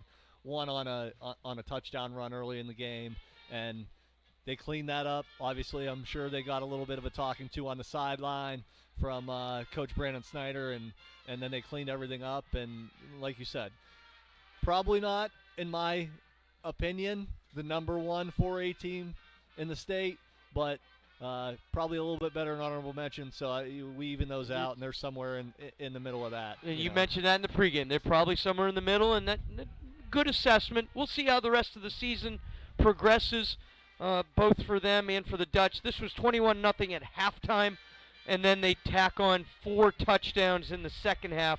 Your final score, 49-0. Punxsutawney hosts Karn City next week. That could be an interesting game. Second time they're playing them as well. Oh, that's right. This is technically a non-league game, but they're matching up so as to not play some of the smaller schools. Yeah, with the new schedules, Punxsutawney played DuBois twice already, and now they're going to play Karn City for the second time this year. So I don't know what your plans are. We're not on the air. You might make a road trip. It might be worth your time to go. You never know. You never know what will show up on a off week for the Dutchmen. Dutchmen are going up to Bradford next week. We'll be back on the air in 2 weeks. I believe that game is against Montauk. Wrapping up here tonight, final score from Dutch Country Stadium on homecoming night. I guess congratulations to the homecoming court. Your runner-up was Kennedy Nesbitt, and this year's homecoming queen, Mariana Sines. Final score from Dutch Country Stadium, Punxsutawney 49, St. Mary's 0. For John Salter, Jeff Buheit, and Mike Coons, Rick Gobbler signing off. You've been listening to Dutch Football on the River 98.9 and the River 989 YouTube channel.